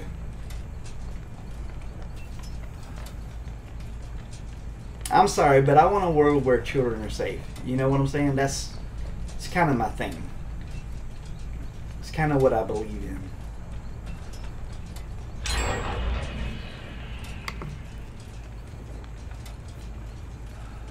Absolutely horrified that they could possibly ever think that would be an acceptable idea. Oh, we're doing it to expose blah blah blah. You're doing it because you know you're going to attract that audience and they're going to pay to watch your product. That's what's really happening.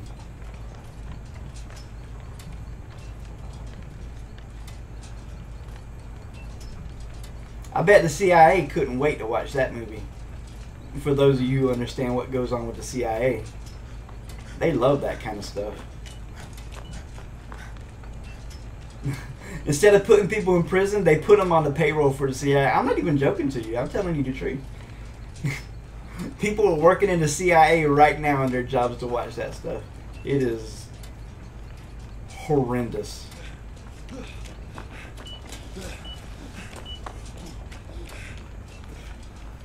Yay, Blue Basket, what's up, homie? I've been lurking, but I haven't been at my computer.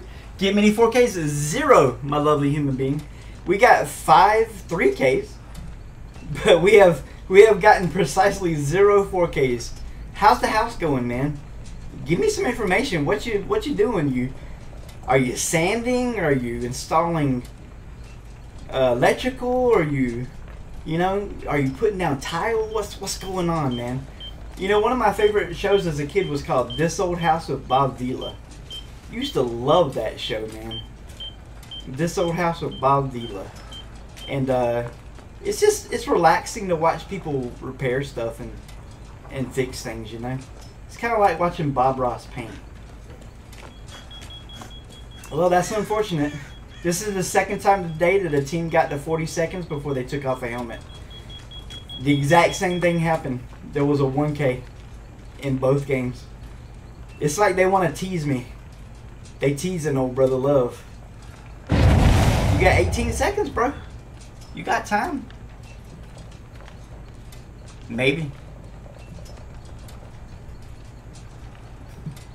Now you got 7 seconds. You ain't got to kneel for me, baby. I only kneel for Jesus. That's a 1K. It could have been something special. Oh well. You guys are funny. You actually think I'm gonna attack you?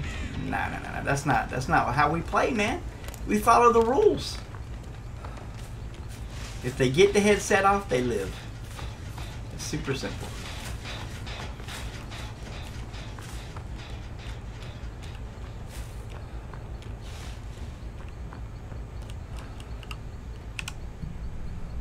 Alright, well, you know what? That's better than my last 2 games, isn't it? A 1K is better than a 0K, for sure.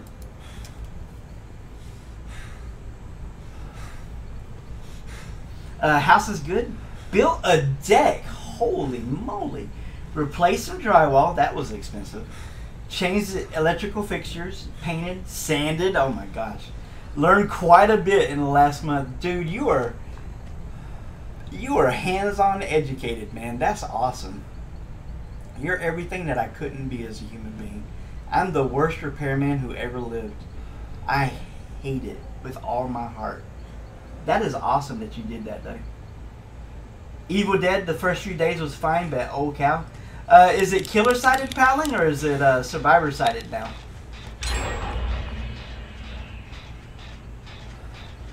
It won't matter. It's the MMR. They say that They say it's there, but it's not. Yeah, you know, there's some games I can understand there being MMR in, like chess, StarCraft. I get it. I completely get it. But I just don't understand this game having MMR. It don't make sense to me.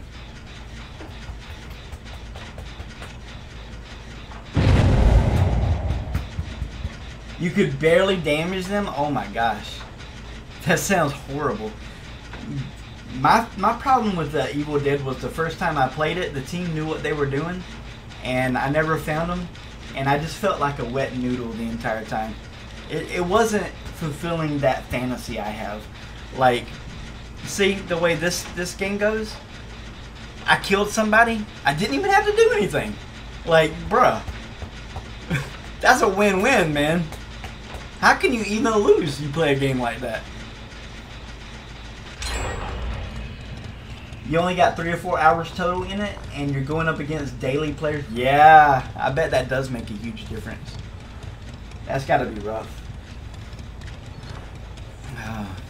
Believe me when I say Brother Love understands being skill gapped. This is bruh. I played 2 days of Demogorgon at high MMR, and I got absolutely toasted. Absolutely straight dumpster fire trash can by those teams. 7 of 16 games I got destroyed in. Never had a single easy game the entire time. But don't worry, Coconuts assured me. You know, the #1 hunters in the game, Jordy or Coconuts. Coconuts assured me that they fixed MMR and it was much more friendly now. Yeah. Also, I have a bridge I would like to show you guys. It's called the Golden Gate Bridge. Own an inch of the Golden Gate Bridge. Invest now.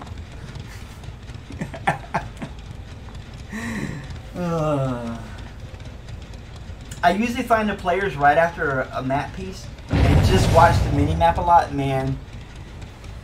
I hope the game does well. I'm not going to say anything bad about Evil Dead. Evil Dead succeeding will make this game better.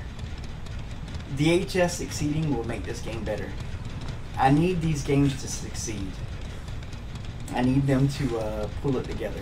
We knew there was going to be some kinks to work out. The difference is with Dead by Daylight, it's an established property. You know, like it's been out for years. They've had more time to work out the kinks. Hopefully this is just a blip. Hopefully the devs are going to be super tuned in and understand that an asymmetric horror game is almost like an MMO. You got a very short window to impress people, and you're one patch away from doom. Like, I hate to say it. Yeah, my problem with it is it just doesn't make me feel strong as a killer, so I'm not interested. I got more time than you guys do.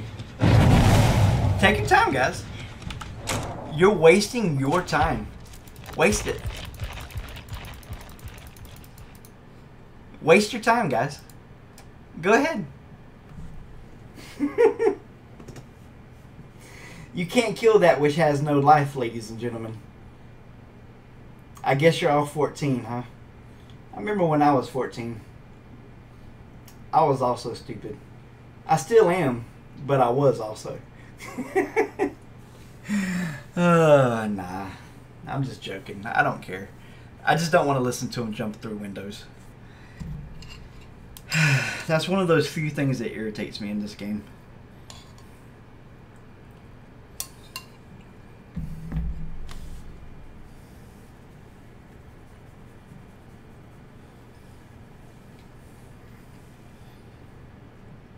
I do think I managed to kill a survivor one time, but I think they just come right back too. I never felt like I was going to win that game. Like, there was no point where I was like, aha, I have the upper hand. Nope.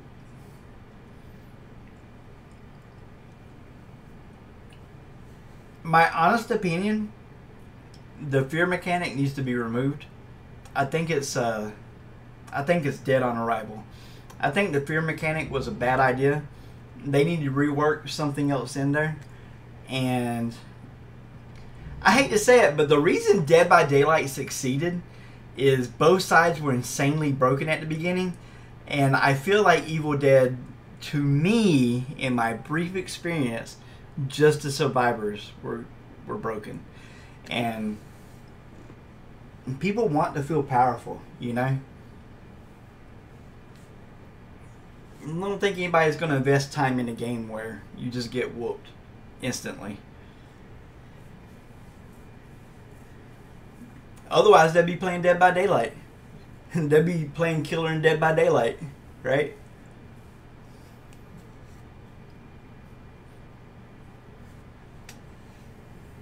Oh, good job. Well, you did great then. Is it? Because, man... Yeah, I mean, like I said, it's totally a case of I just haven't played it enough. That makes sense to me, 100%. Hey, team, you guys got a bedtime. You know what I'm saying? Waste all your time in this game. Do me a favor. Waste as much time as you can. Mommy's going to come and tell you guys to go to bed. Take your time, guys.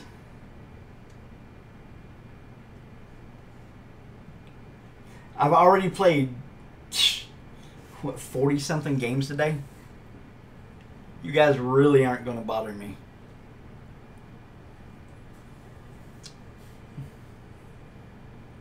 Survivors just don't know how many points they can get against the right killer. This team could have already got 30,000 points in another game by now. They're really not thinking with their head here.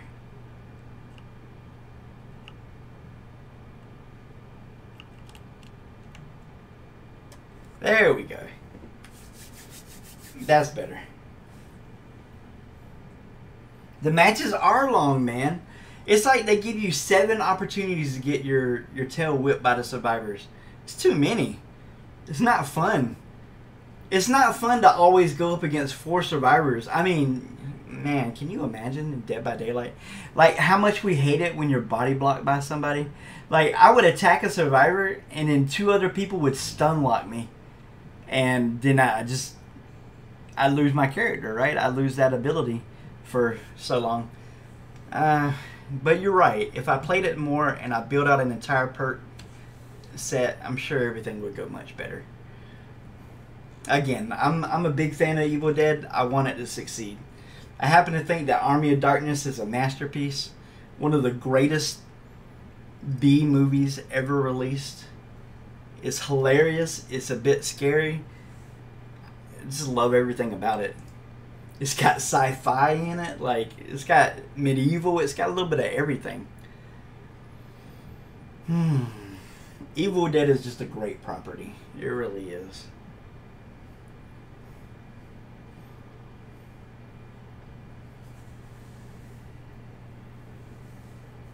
Once the new prestige system comes out, blood points won't matter. Oh, why is that, Prowling Dead? Please explain. The only thing I know about the new prestige system is supposedly you can infinitely prestige a web or something like that. But how are we, the player base that's been here for 7,000 hours, how are we going to be impacted by this? Is this something that's only going to be a great thing for new players and screw you community that's been here the entire time? I mean, I hope it doesn't turn into that, because I would be very sad. I would normally GG a team like this, but not when they make me wait so long. You wasted my time, guys, and my time is valuable.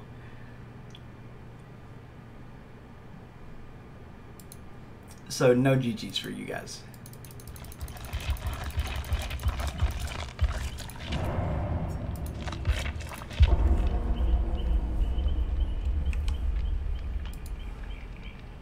Well, that sounds like something Behavior would do. Just give us the big middle finger, right? Like, hey, everybody who invested in my game for 3 years. Forget you. That sounds exactly like what Behavior would do. Oh, gosh. These people.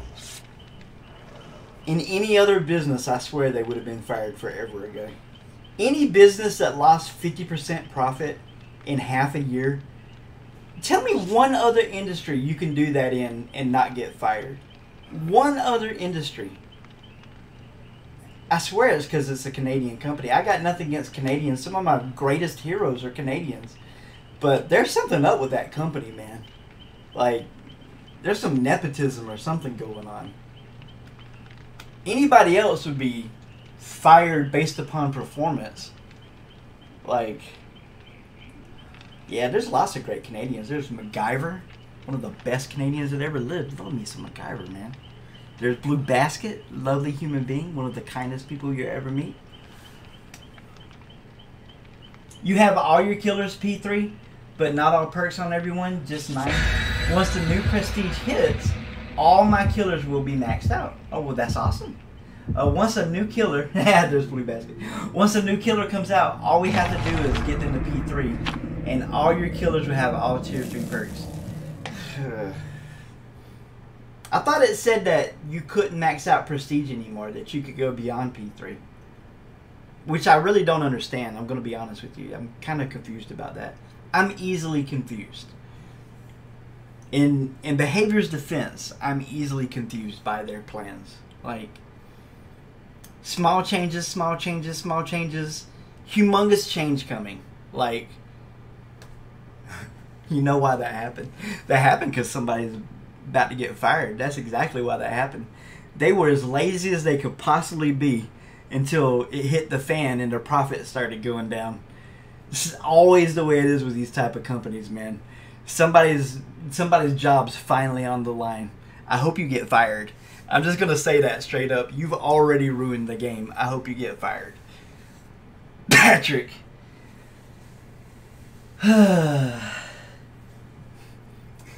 Prestige is the new overall killer level.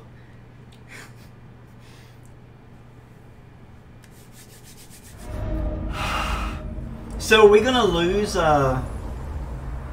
Like I'm Devotion 33. Are they doing anything with Devotion or what?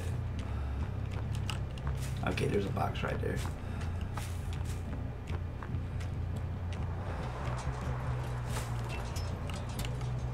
For new people, it's great. My wife doesn't have to grind 5,000 hours. Yeah, that is great. It's wonderful. There's 23 killers, 8 million blood points per killer. It's insane. It's insane how many blood points it takes. I've had 700 million blood points. I don't got P3 on everybody. I've got every perk on all the characters I play. All the killers and 3 of the survivors. But I don't have maxed everything. And you couldn't no-life this game more than I do. I really no-life this.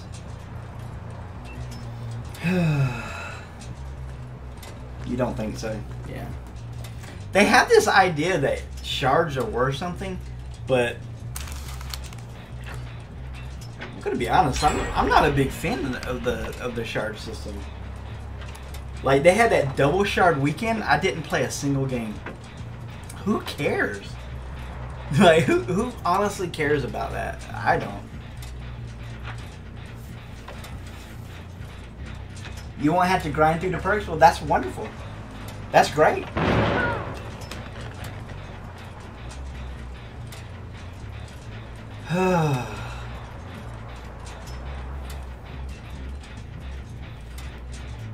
Yeah, I'd say I only have 3 survivors: Ash, Claudette, and Steve Harrington. No, that's wrong. I got 4. And Nancy Wheeler. All of them have every perk, I believe. And the only reason I did Nancy to P3 is obviously because they took away Stranger Things. It's really the only reason to do something like that. I just use them every now and then for a skin. Whenever they'll let you get a good skin with it, I'll do it. But I mean, I guess something for free is better than nothing, right?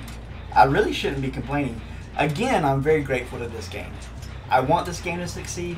I feel very passionate about it. I think a lot of people do.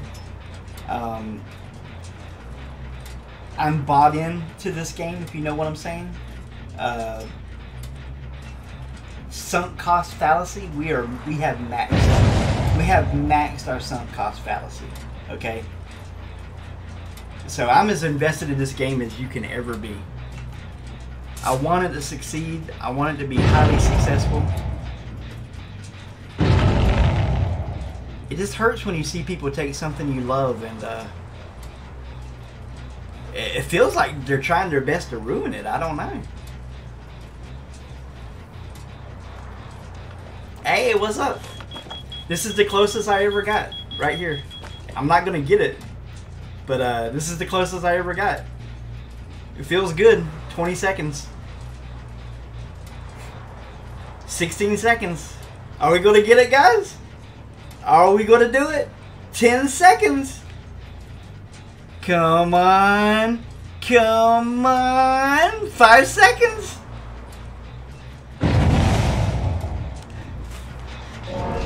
We did it! We did it again! Oh, 1 in 256 chance! Oh my god! And it was a video I was trashing behavior the whole time. That's the cherry on top, man. Oh my gosh. That's the cherry on top. Praise the Lord God Almighty. John 3:16 through 17. Let me just say, all glory and praise to the Lord God. This is meaningless. Buy some afterlife insurance, ladies and gentlemen. Nothing like the blood of the risen Savior. And hey, we did it! We got a 4K. Hallelujah. Hallelujah. Look what God can do. Hallelujah. His promises come true. And today, Dr. Sour Patch Ortiz praised God for 89,000 blood points. So that's amazing. Hey, thank you, Immortal Ops. Blue Basket, you good luck, man. You guys are good luck. Bruh, this is going straight to YouTube. This game right here, this was game number 43 on Ormond, 4K. That's literally 1 in a million right there. That never, ever, ever, ever happens. Man, that's... Patrick's gonna watch this video, he's gonna ban me immediately. Like... Oh my gosh, that's hilarious. You know, they took the shirts away from Dowsy. That's because Dowsy's a big name, you know. He's lucky they only took the shirts from him. Bro, we're about to make somebody's hit list. Guys, if I suddenly disappear, you know what happened. Oh. Well, I'm glad, Immortal Ops. I'm so glad that you got to see that, dude. I can't believe it happened.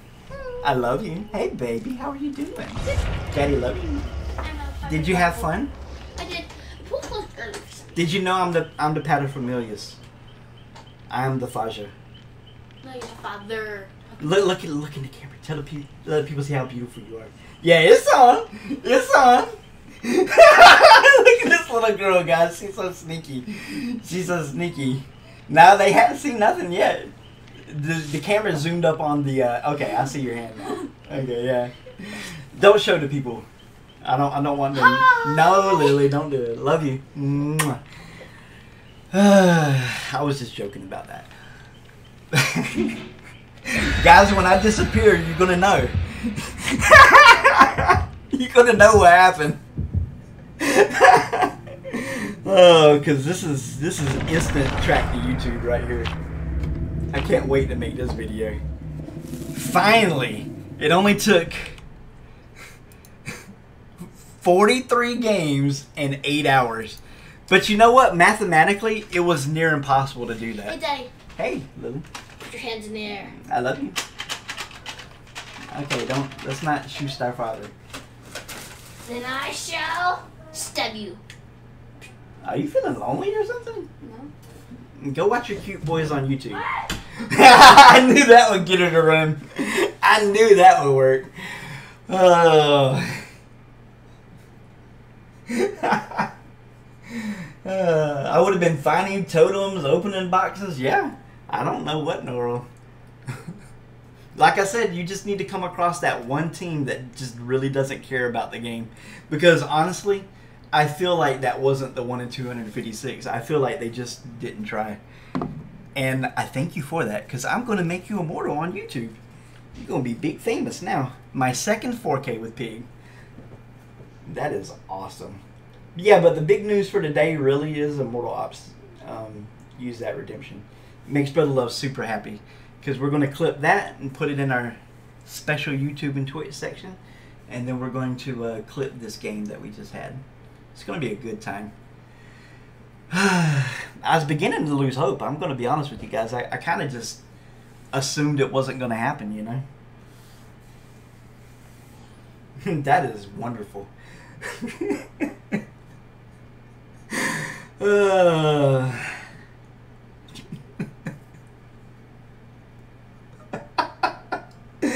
Oh man, I'm gonna dub over that video.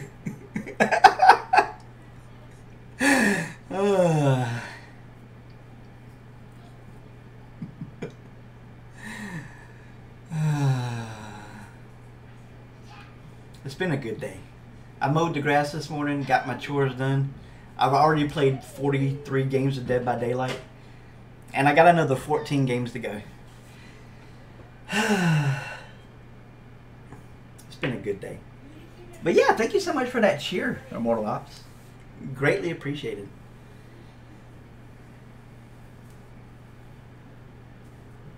And we love our Dead by Daylight.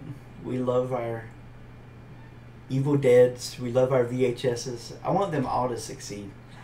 But I can't play VHS because there's no scratch marks.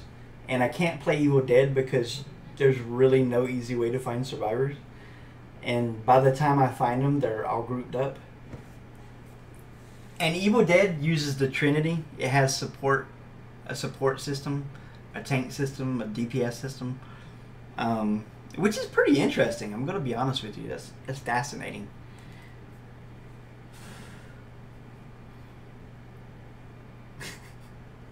I don't know what to tell you guys. We just outskilled them that game. That's all I gotta say is that team just clearly we put in the effort.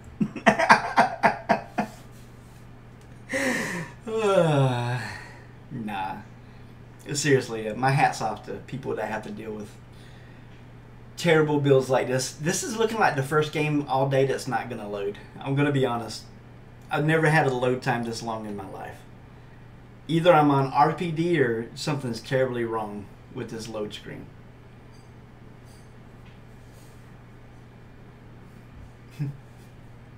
They sensed a disturbance in the force. Their statistics told them that the impossible happened.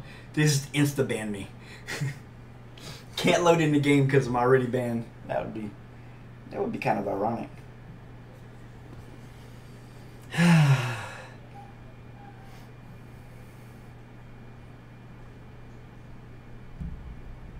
There's no way this game finishes loading. Somebody DC'd.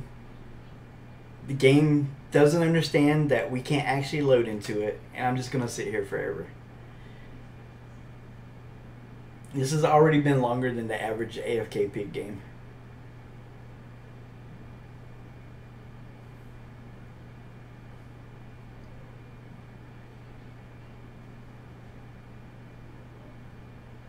What in the world is going on?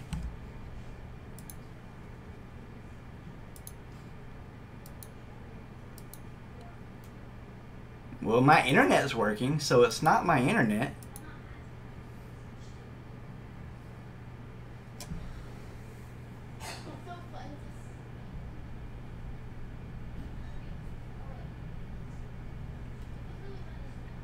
I really don't want to take a 5-minute DC penalty. Let me be honest with you.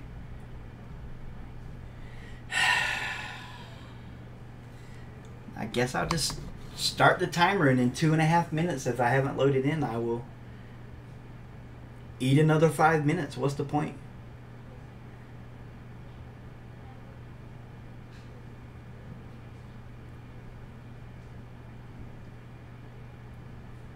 The longest load screen in history.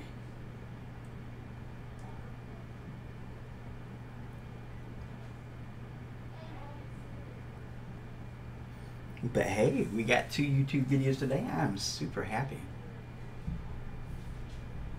Always look on the bright side of life. When life seems jolly rotten, there's one thing you've forgotten, and that is how to laugh and dance and sing. What makes that song funny is he's singing it during a crucifixion. I think if you guys have never seen Monty Python,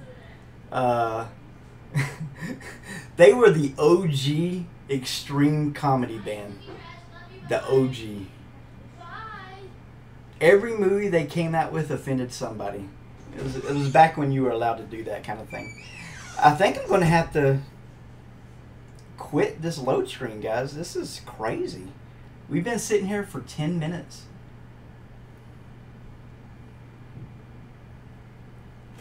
Oh well. Let's move on to the next one. I just have to eat the penalty. I guess it's my fault, right? I'm the bad guy there. I hate getting disconnect penalties so much. And we did nothing wrong there.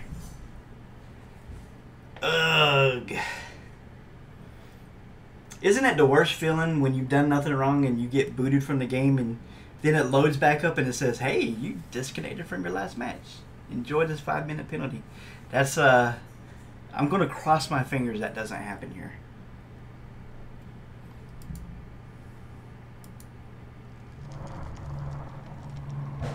Because that would be big sad.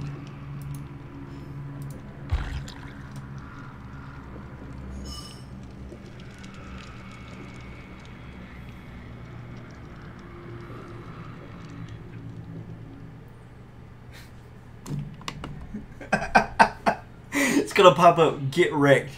Yours truly, Patrick. That would be hilarious.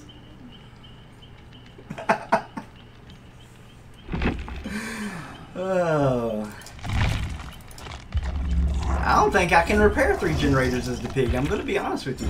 At least we didn't get the DC penalty. That's wonderful.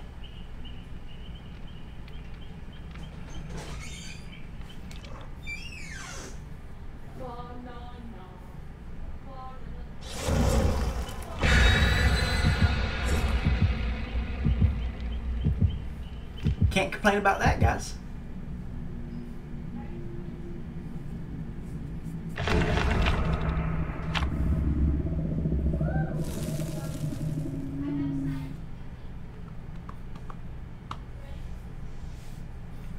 I can't wait to tell Ortiz. Ortiz, you was good luck, buddy.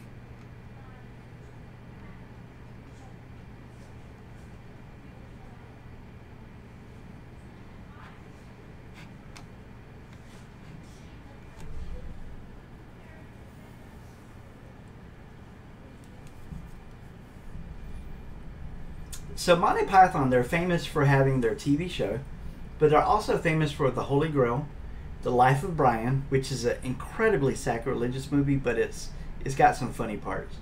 Don't know how God's gonna feel about that, but my guess is he's not gonna be happy. The Meaning of Life is actually a super deep, interesting movie. It has a touch of nihilism in it, though. That's I don't know if you guys are into nihilism at all, but it's a fascinating movie. And all these movies were incredibly controversial, like when they came out.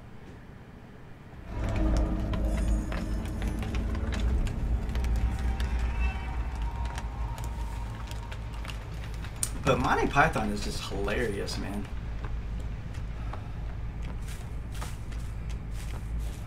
If you haven't seen those, I would highly recommend The Meaning of Life and The Holy Grail. Those are definitely the 2 that I recommend the most.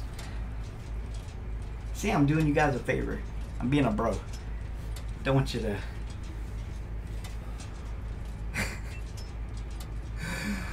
I don't want you to ruin your innocence. Which I don't know. The Meaning of Life is pretty hardcore. I ain't gonna lie. How they put that in a movie theater is beyond me. There must not have been such a thing as the Motion Picture Association when The Meaning of Life came out, because that movie is bonkers.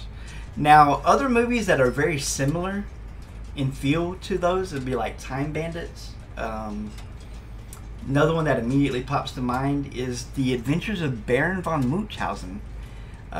Absolutely lovely movie, one of my favorites. It's a silly, silly movie. Even Robin Williams is in that movie. Uma Thurman is in that movie.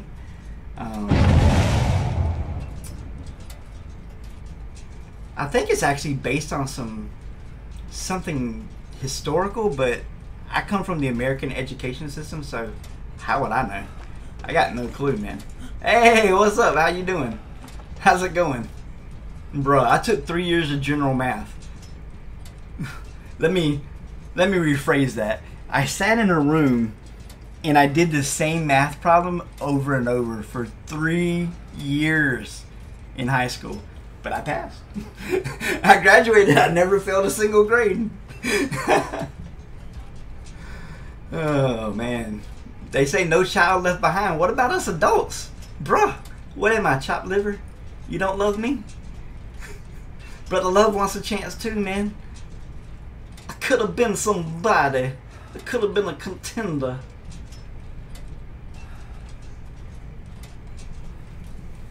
What about The Life of Brian? Yeah, that's what I was saying. It's hilarious, but there's some parts in there. Woo, man. Bruh. Yikes. There's certain things that Brother Love knows absolutely to be true. And based upon history and science and literature, I know that God exists. And I would not want to make fun of the big guy. Let me just say, that's where I would never, ever, ever, ever cross the line. It's a mistake. But it is funny. One of my favorite parts of The Life of Brian is where he gets up on the pedestal with the other scholars and so forth. And he goes on this soliloquy about the birds and so forth. And then the guy in the audience is like, what I want to know is what he's got against the birds. It's hilarious, man. Monty Python's funny because they expose how humans actually act in situations. And that's one thing that I really appreciate about them. Like, every piece of advice Brian gives them, they staunchly do the opposite. It's exactly like human nature. Back then it was different with theater. You had to figure there was a straight-to-video then. True. Absolutely true. And not to mention, that's not long removed from the period of time when they were actually showing XXX movies in your average theater, right? There was a time in American history where that actually happened. They were putting hardcore movies in the movie theaters. So that's, I believe, why we have what you want to call the fortune or misfortune of certain movies. Like Conan the Barbarian, never be made today. That movie never be made today. RoboCop, oh my gosh. That movie is so violent. It is easily the most violent movie I've ever seen in my life, and I love it. I love RoboCop. They never make movies like that now, dude. But you can see how right after the swinging 70s, something like that could happen. Hey, how's it going? What you doing? I see that you're a fan of Death Garden.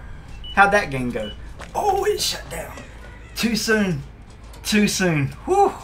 Oh, that's a stinger.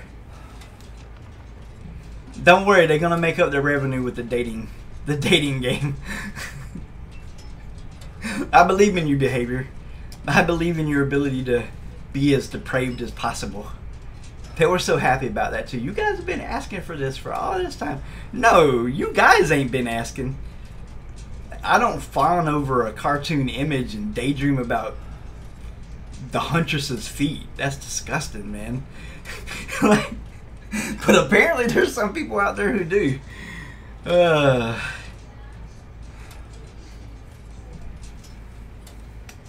So here's something interesting. The Meaning of Life ranked number 6 in the U.S. box office with 2 million. Wow. Yeah, that movie it's mind-blowing. The Meaning of Life is amazing. It really is. It really is amazing.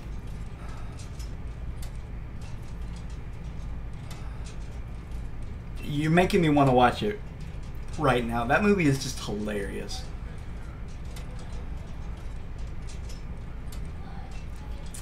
We might get a 1K. They got 10 seconds.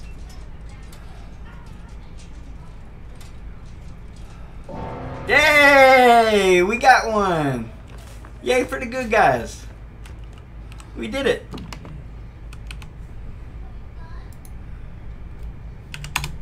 We did it. So some of my other favorite things about Canada. If you guys remember Nickelodeon, there was a show called You Can't Do That on Television that was produced in Canada and then redistributed in American television. So I'm very grateful for that. Like that's a great show. When I was a kid, my childhood was made better because of that show. My wife likes this Canadian show where it's always about these horses, right? There's a girl, there's a guy. They live on a horse ranch. They're always petting horses, and she's the horse whisperer or something. My wife loves that show, man. That's from Canada. So that's another wonderful thing from Canada. My favorite arm wrestler is from Canada. Some of my favorite wrestlers are from Canada. Like, Canada's got lots of wonderful things going on. Yeah, you actually watched a few of those episodes? Yeah. Yeah. Just sucked because it wasn't from when I watched it. I got you, man. Yeah. You can't do on television. That was like must-see TV when I was a kid, man. Fraggle Rock, you can't do that on television. Double Dare. American Gladiators. Oh my gosh. I am a huge fanboy of American Gladiators. I wanted to do that game so bad when I was a kid. I had my favorite gladiators. I would be pulling for them to win. Kind of like that movie, The Running Man with Arnold Schwarzenegger. You know how the bad guys in that show, they had fans and stuff? Well, American Gladiators is a much nicer version of that. Let's just say. I'm older than you, man. You said your age before. I'm older than you. Oh man. But I don't feel a day over 16. And my sense of humor will prove it.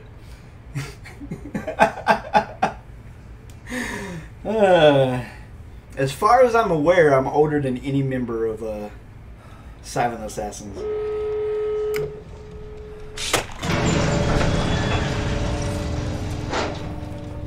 Let's go.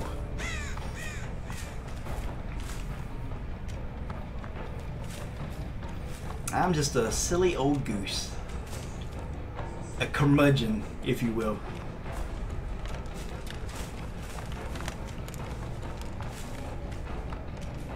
Let's go put myself in the corner. I've been naughty. Once I met my wife, my age stopped. Bro, that's awesome. Hey, I wake up every day feeling like I'm still the same 16-year-old boy. No cap. And then my body says, bruh, hold up a second. Oh. I had to mow the grass today. I thought I was going to have a heart attack afterwards. I was in here sweating like a dog, man. But you know what? That grass sure is beautiful now. It just struck me because I never hear anyone naming off Double Dare. Yeah, man, I love that show, bro. Could you imagine being a kid and getting to do that? There was a game show that came on PBS where you would face off with other contestants, and the reward for winning was you got to run through a video game store for like a minute, and if you could stick the video games to the Velcro on your chest and legs and whatever, you could keep those video games forever. Guys, we're talking when video games used to be $80 a pop, right? Like, we're not talking about today's video games where everybody expects it to be 20 bucks. That was insane, man. I used to dream about getting on that game show. Did you really? Man, this is a small world, probably. This is a small world, man.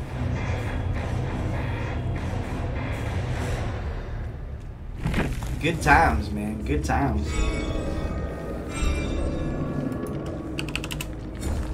GG, my lovelies. I really don't care what happens the rest of the night. I'm happy, dude. Today's been an outstanding day. It's hard to come across a day as good as this one. It's been beautiful. It really has. I kind of sang myself out earlier in the stream, unfortunately. I sang a ton when the stream first started. Which, a smart person would have known that, you know, almost 60 games would take most of the day. But I've never claimed to be the smartest person that I know.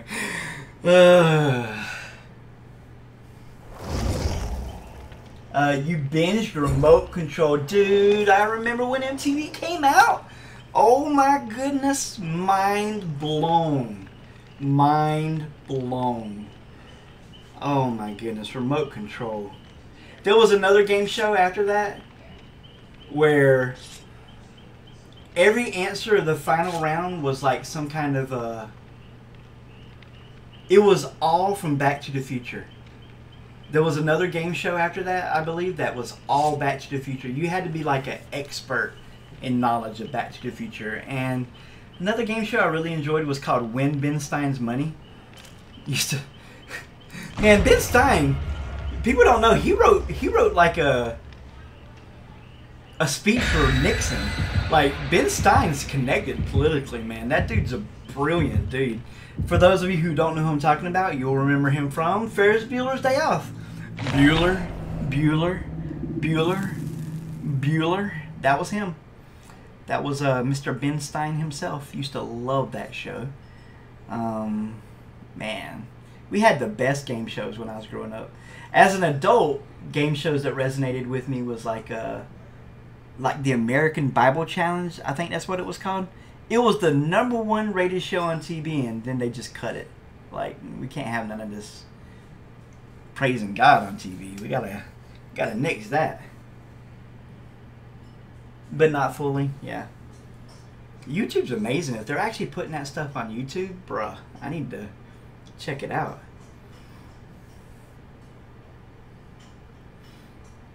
Instead of my daughter getting influenced by stuff like Cuties, I like her to be influenced by stuff like You Can't Do That on Television. Used to love that. My favorite bit was when they were in the dungeon. That was my favorite part. And the commandant would come down and talk trash to him. I used to love that bit. I think that was my favorite. The other one that I really liked was the terrible cook, and how every time they ate his food they would hurl. You know, I used to love that. I guess the closest thing to that would probably be like Malcolm in the Middle or something. That was another brilliant show. That's where we got Breaking Bad dude from. Hal was an amazing actor. That dude he flourished in Malcolm in the Middle. What's his name, Cranston or something like that? Just such an amazing.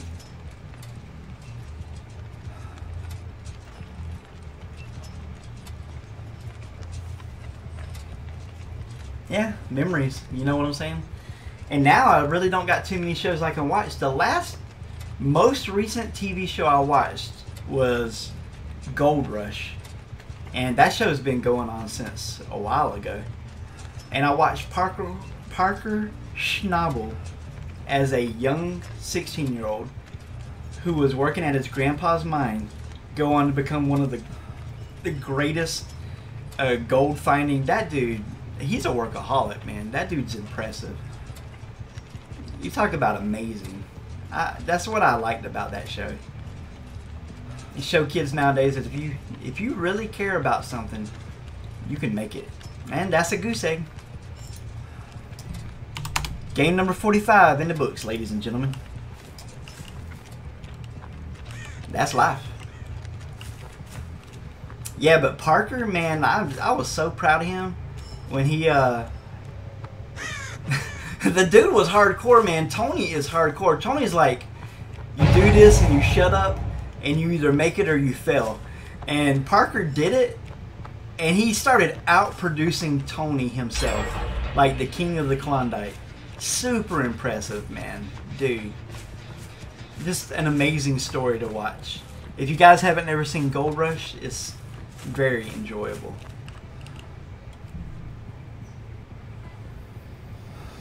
Kind of like a reality TV show, a little bit. See, I watched most of the Survivors with my wife.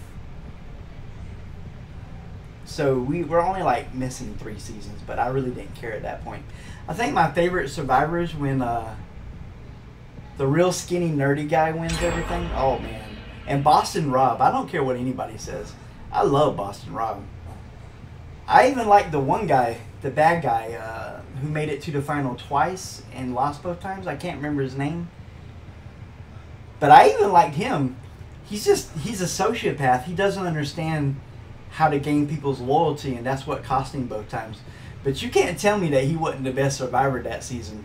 Like, I don't care what anybody says. That dude turned so many tribal councils around single-handedly. They could not hide an immunity idol from that guy. He was glorious. Easily the winner of that season, hands down. Yeah, Survivor was a lot of fun. I just took a Back to the Future trivia and got 16 out of 10. Bruh, they were asking questions like, at what degree does this happen in the accelerator? I was like, oh my gosh, how do you... how are you that smart, man? About a movie. I knew this girl, her favorite movie was Scream. And she watched it like every single day of her life. Like, no cap. It's her favorite movie. And Scream is like one of the deepest movies you'll ever watch. It is so deep. On the surface, it seems simple, but there are so many Easter eggs and hidden moments in it. Like, Wes Craven, that's gotta be his masterpiece, man. It's gotta be. I keep waiting for the next Aliens movie to come out, but I'm afraid they're not gonna let Ridley Scott do it. We're kind of left on a cliffhanger here after, gosh, I don't even remember what it was called. There was Prometheus, then there was Prometheus Part 2, which I don't remember the name of. And we're still waiting for the next installment. I really want to see that before I die. I want to see that whole arc kind of completed. Yeah, after Aliens. Yeah, Aliens was a great movie. Bill Paxton, I mean, wonderful.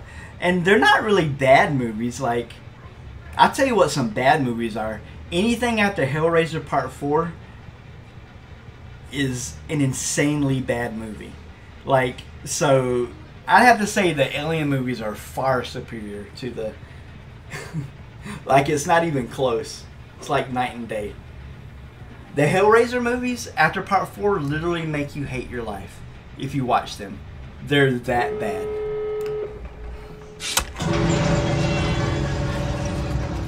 Well, this person DC'd, and under the rules of my current challenge, that counts as a 1K.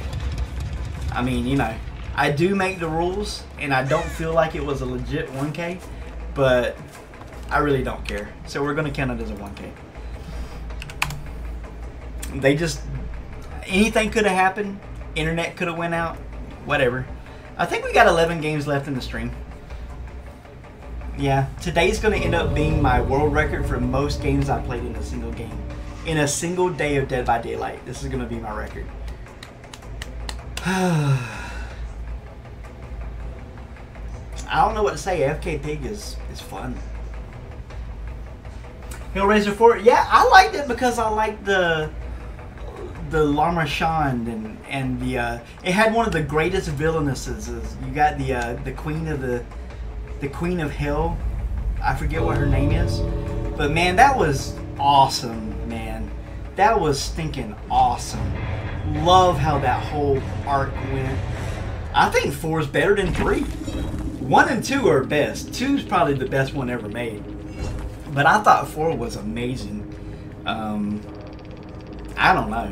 I probably have bad taste in movies, to be honest with you. I've watched almost everything, and I'm a huge movie buff. I love the secret details behind movies and stuff.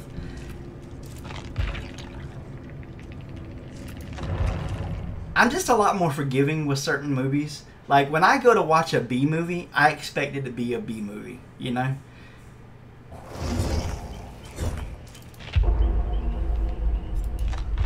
So it's really hard to disappoint me, but somehow Hellraiser Part 5 through 11, or whatever it got up to, managed to disappoint me greatly.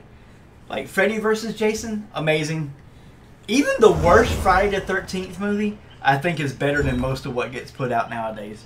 Like, Jason Goes to Hell, which is considered the worst one, it actually has some redeeming qualities to it. There's some very interesting things that happen in that movie that's super fascinating. I like the one in space, Jason X. That's a real good one. Yeah, I'm a huge movie fan, dude. I love movies. That is my jam. The B movie is sick. The B movie. Are you talking about with Seinfeld, the B movie? I hear you. I hear you. The B movie. That might not be it. I might be thinking of a different movie. I think you're trying to be funny, Blue Basket. I think my wife actually does like that movie. I thought it was a little weird. But there were some funny parts.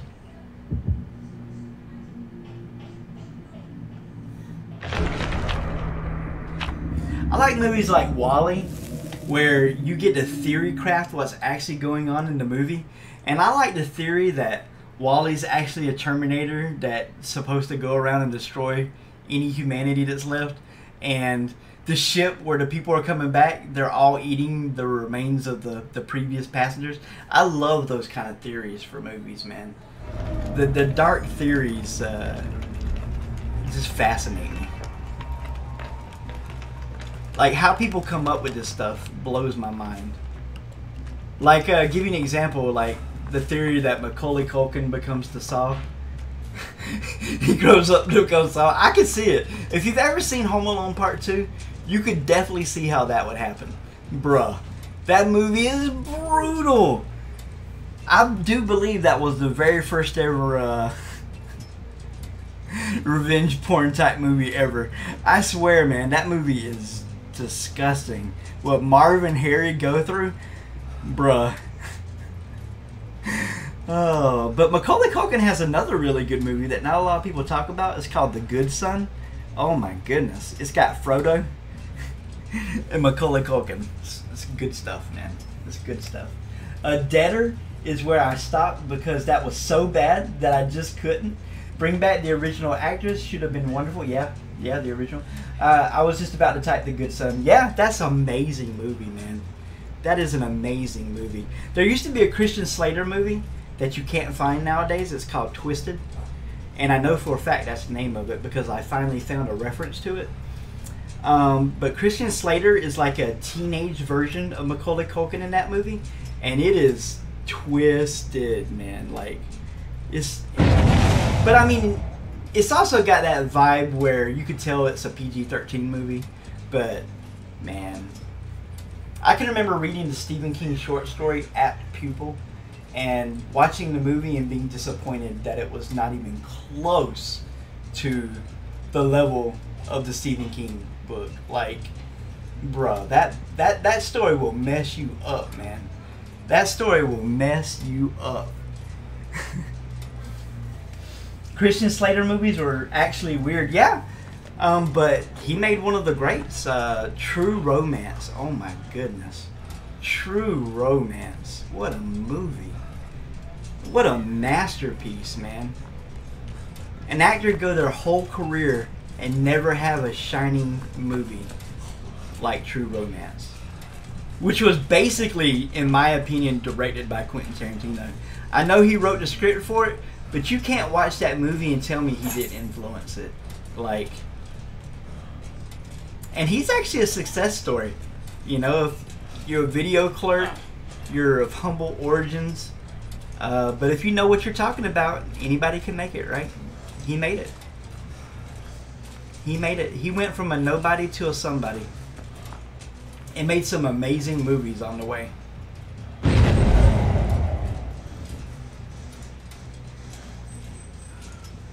Yeah, Patricia Arquette. She was also in Boardwalk Empire, but I really didn't like her character. That was the throwaway season of Boardwalk Empire, in my opinion. The reason I like Boardwalk Empire is I'm fascinated with like mob type movies. So the main actor in that, Snooki, the guy who plays whatever his name is, Snoogie, something like that. He's the guy from the movie Fargo. There's the insane guy with blonde hair, and then there's the Weasley guy. I think he was also in a couple of episodes of The Sopranos. He appears in a lot of Billy Madison movies, but I can't name him off the top of my head. Don't get old, guys. Don't grow old. Stay young and beautiful forever. Gosh, I can't remember his name. I found an article by Quentin that says how he would have done True Romance different. Yeah. If we lived in different times, I would believe stuff that I read, but there's so much fake information out there nowadays, man. I'm not saying the article's wrong. It's probably true. But gosh, I just don't believe anybody ever anymore about anything. Just about. I have become jaded. I have become jaded in my old age. Oh. Yeah, that had James Gandolfini in True Romance. He was the assassin guy. Man, that scene used to mess me up when I was younger. Because you grow attached to Christian Slater and Patricia Arquette. Another really good movie with her is called Holes. It has the guy who goes on to play in a lot of Transformers movies. But he's much younger, like a teen. Super good movie. Super good movie. It has Gus from Psych. I wish I knew their real names, but I don't. Hey, what's up, guys? What's going on? This frosty machine don't work. This is broke. It's broke. I can't give you a McFlurry. It has been McFlurried out, ladies and gentlemen.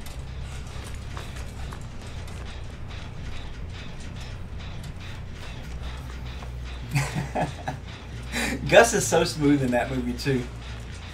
He's like, I got a cure for that. I got a cure for that. And Psych is so funny. I don't know if you guys are a big fan of the TV show Psych, but me and my wife, huge fans. I love it when Gus goes to somebody and he's like, did you hear about Pluto? Man, that's messed up. That's like one of my favorite sayings. Here's how Quentin would have done True Romance different. I would have done in my original ending where Clarence dies, makes sense. And I would have had all the comedy and all the romance, but would have been a little bit rougher. And it would be a little, we could have earned more tear-jerking ending, fairy tale popcorn movie, almost would have been a dirty trick killing Clarence. You wouldn't have earned the ending that I wrote. Yeah.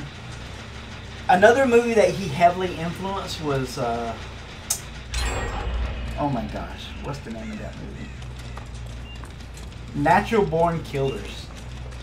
That was another movie heavily influenced by Quentin Tarantino that I've also heard rumors that he basically directed.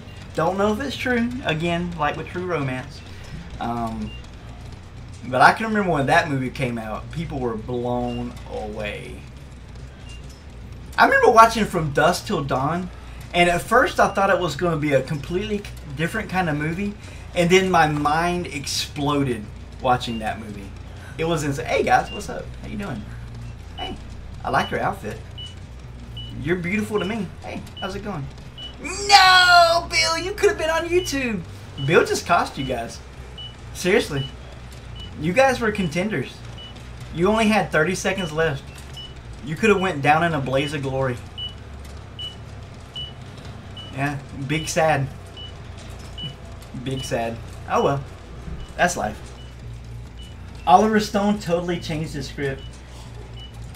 Really? You don't think he influenced it at all? I don't know, man. When I watch those movies, they're so violent, I can't help but think that Tarantino is all over it. But again, it's completely possible that he had nothing to do with it. Just the feelings of an old man who doesn't know what he's talking about. Well, I forgot to press the timer when the generator went off. It's no rush.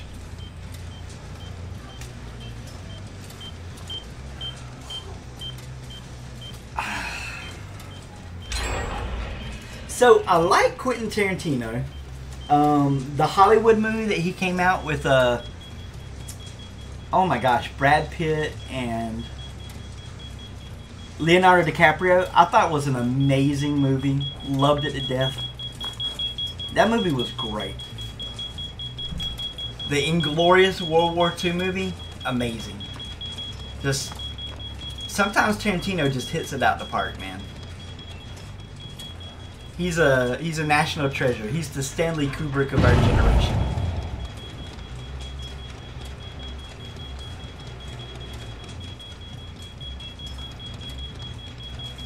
We're gonna miss him when he's gone. I'll tell you that much. See, Bill, you could have just been a little patient. You could have been in a YouTube video. Now you're just a 3K. What's that to me? Don't nobody want to watch I almost got a 4K? That ain't gonna be in nobody's favorites list. Bill, you could have been immortal. You could have been immortal. Eh? Hey, that's life. C'est la vie. Nah, I'm not gonna kill you, Bill. Your only chance, Bill, at this point, is to intentionally die to in-game collapse. That's your only shot. Nobody else has chosen death. We've been in this position before. This has happened 5 times today. Every single time the last person left. Let's see what happens this time. Bill, what's it gonna be? Eternal YouTube immortality? Or I want my 5,000 blood points? I'm gonna let you choose, homie. I'm gonna let you choose. I wish you would have just let your head pop with everybody else. That would have been beautiful. Oh, but when Stone got Natural Born Killers, he changed it so much, like Kubrick did to Stephen King. I'm gonna be honest. Stephen King couldn't make a better Shining than what Stanley Kubrick did. There has been so much exposition and details written about that movie. I love Stephen King. I think he's one of the great writers of our time. But he's wrong about that. Kubrick did everything right in The Shining. That's my opinion. That's my story, and I'm sticking to it. I like the way The Shining went. The movie is brilliant in its own way, and that's okay. GG, guys. Nice 3K. Yeah. Yeah. Stephen King is beautiful. He's amazing. His version of Tommyknockers is insanely brilliant. It is such a great movie that's never seen the justice. Even The Stand has never even come close to seeing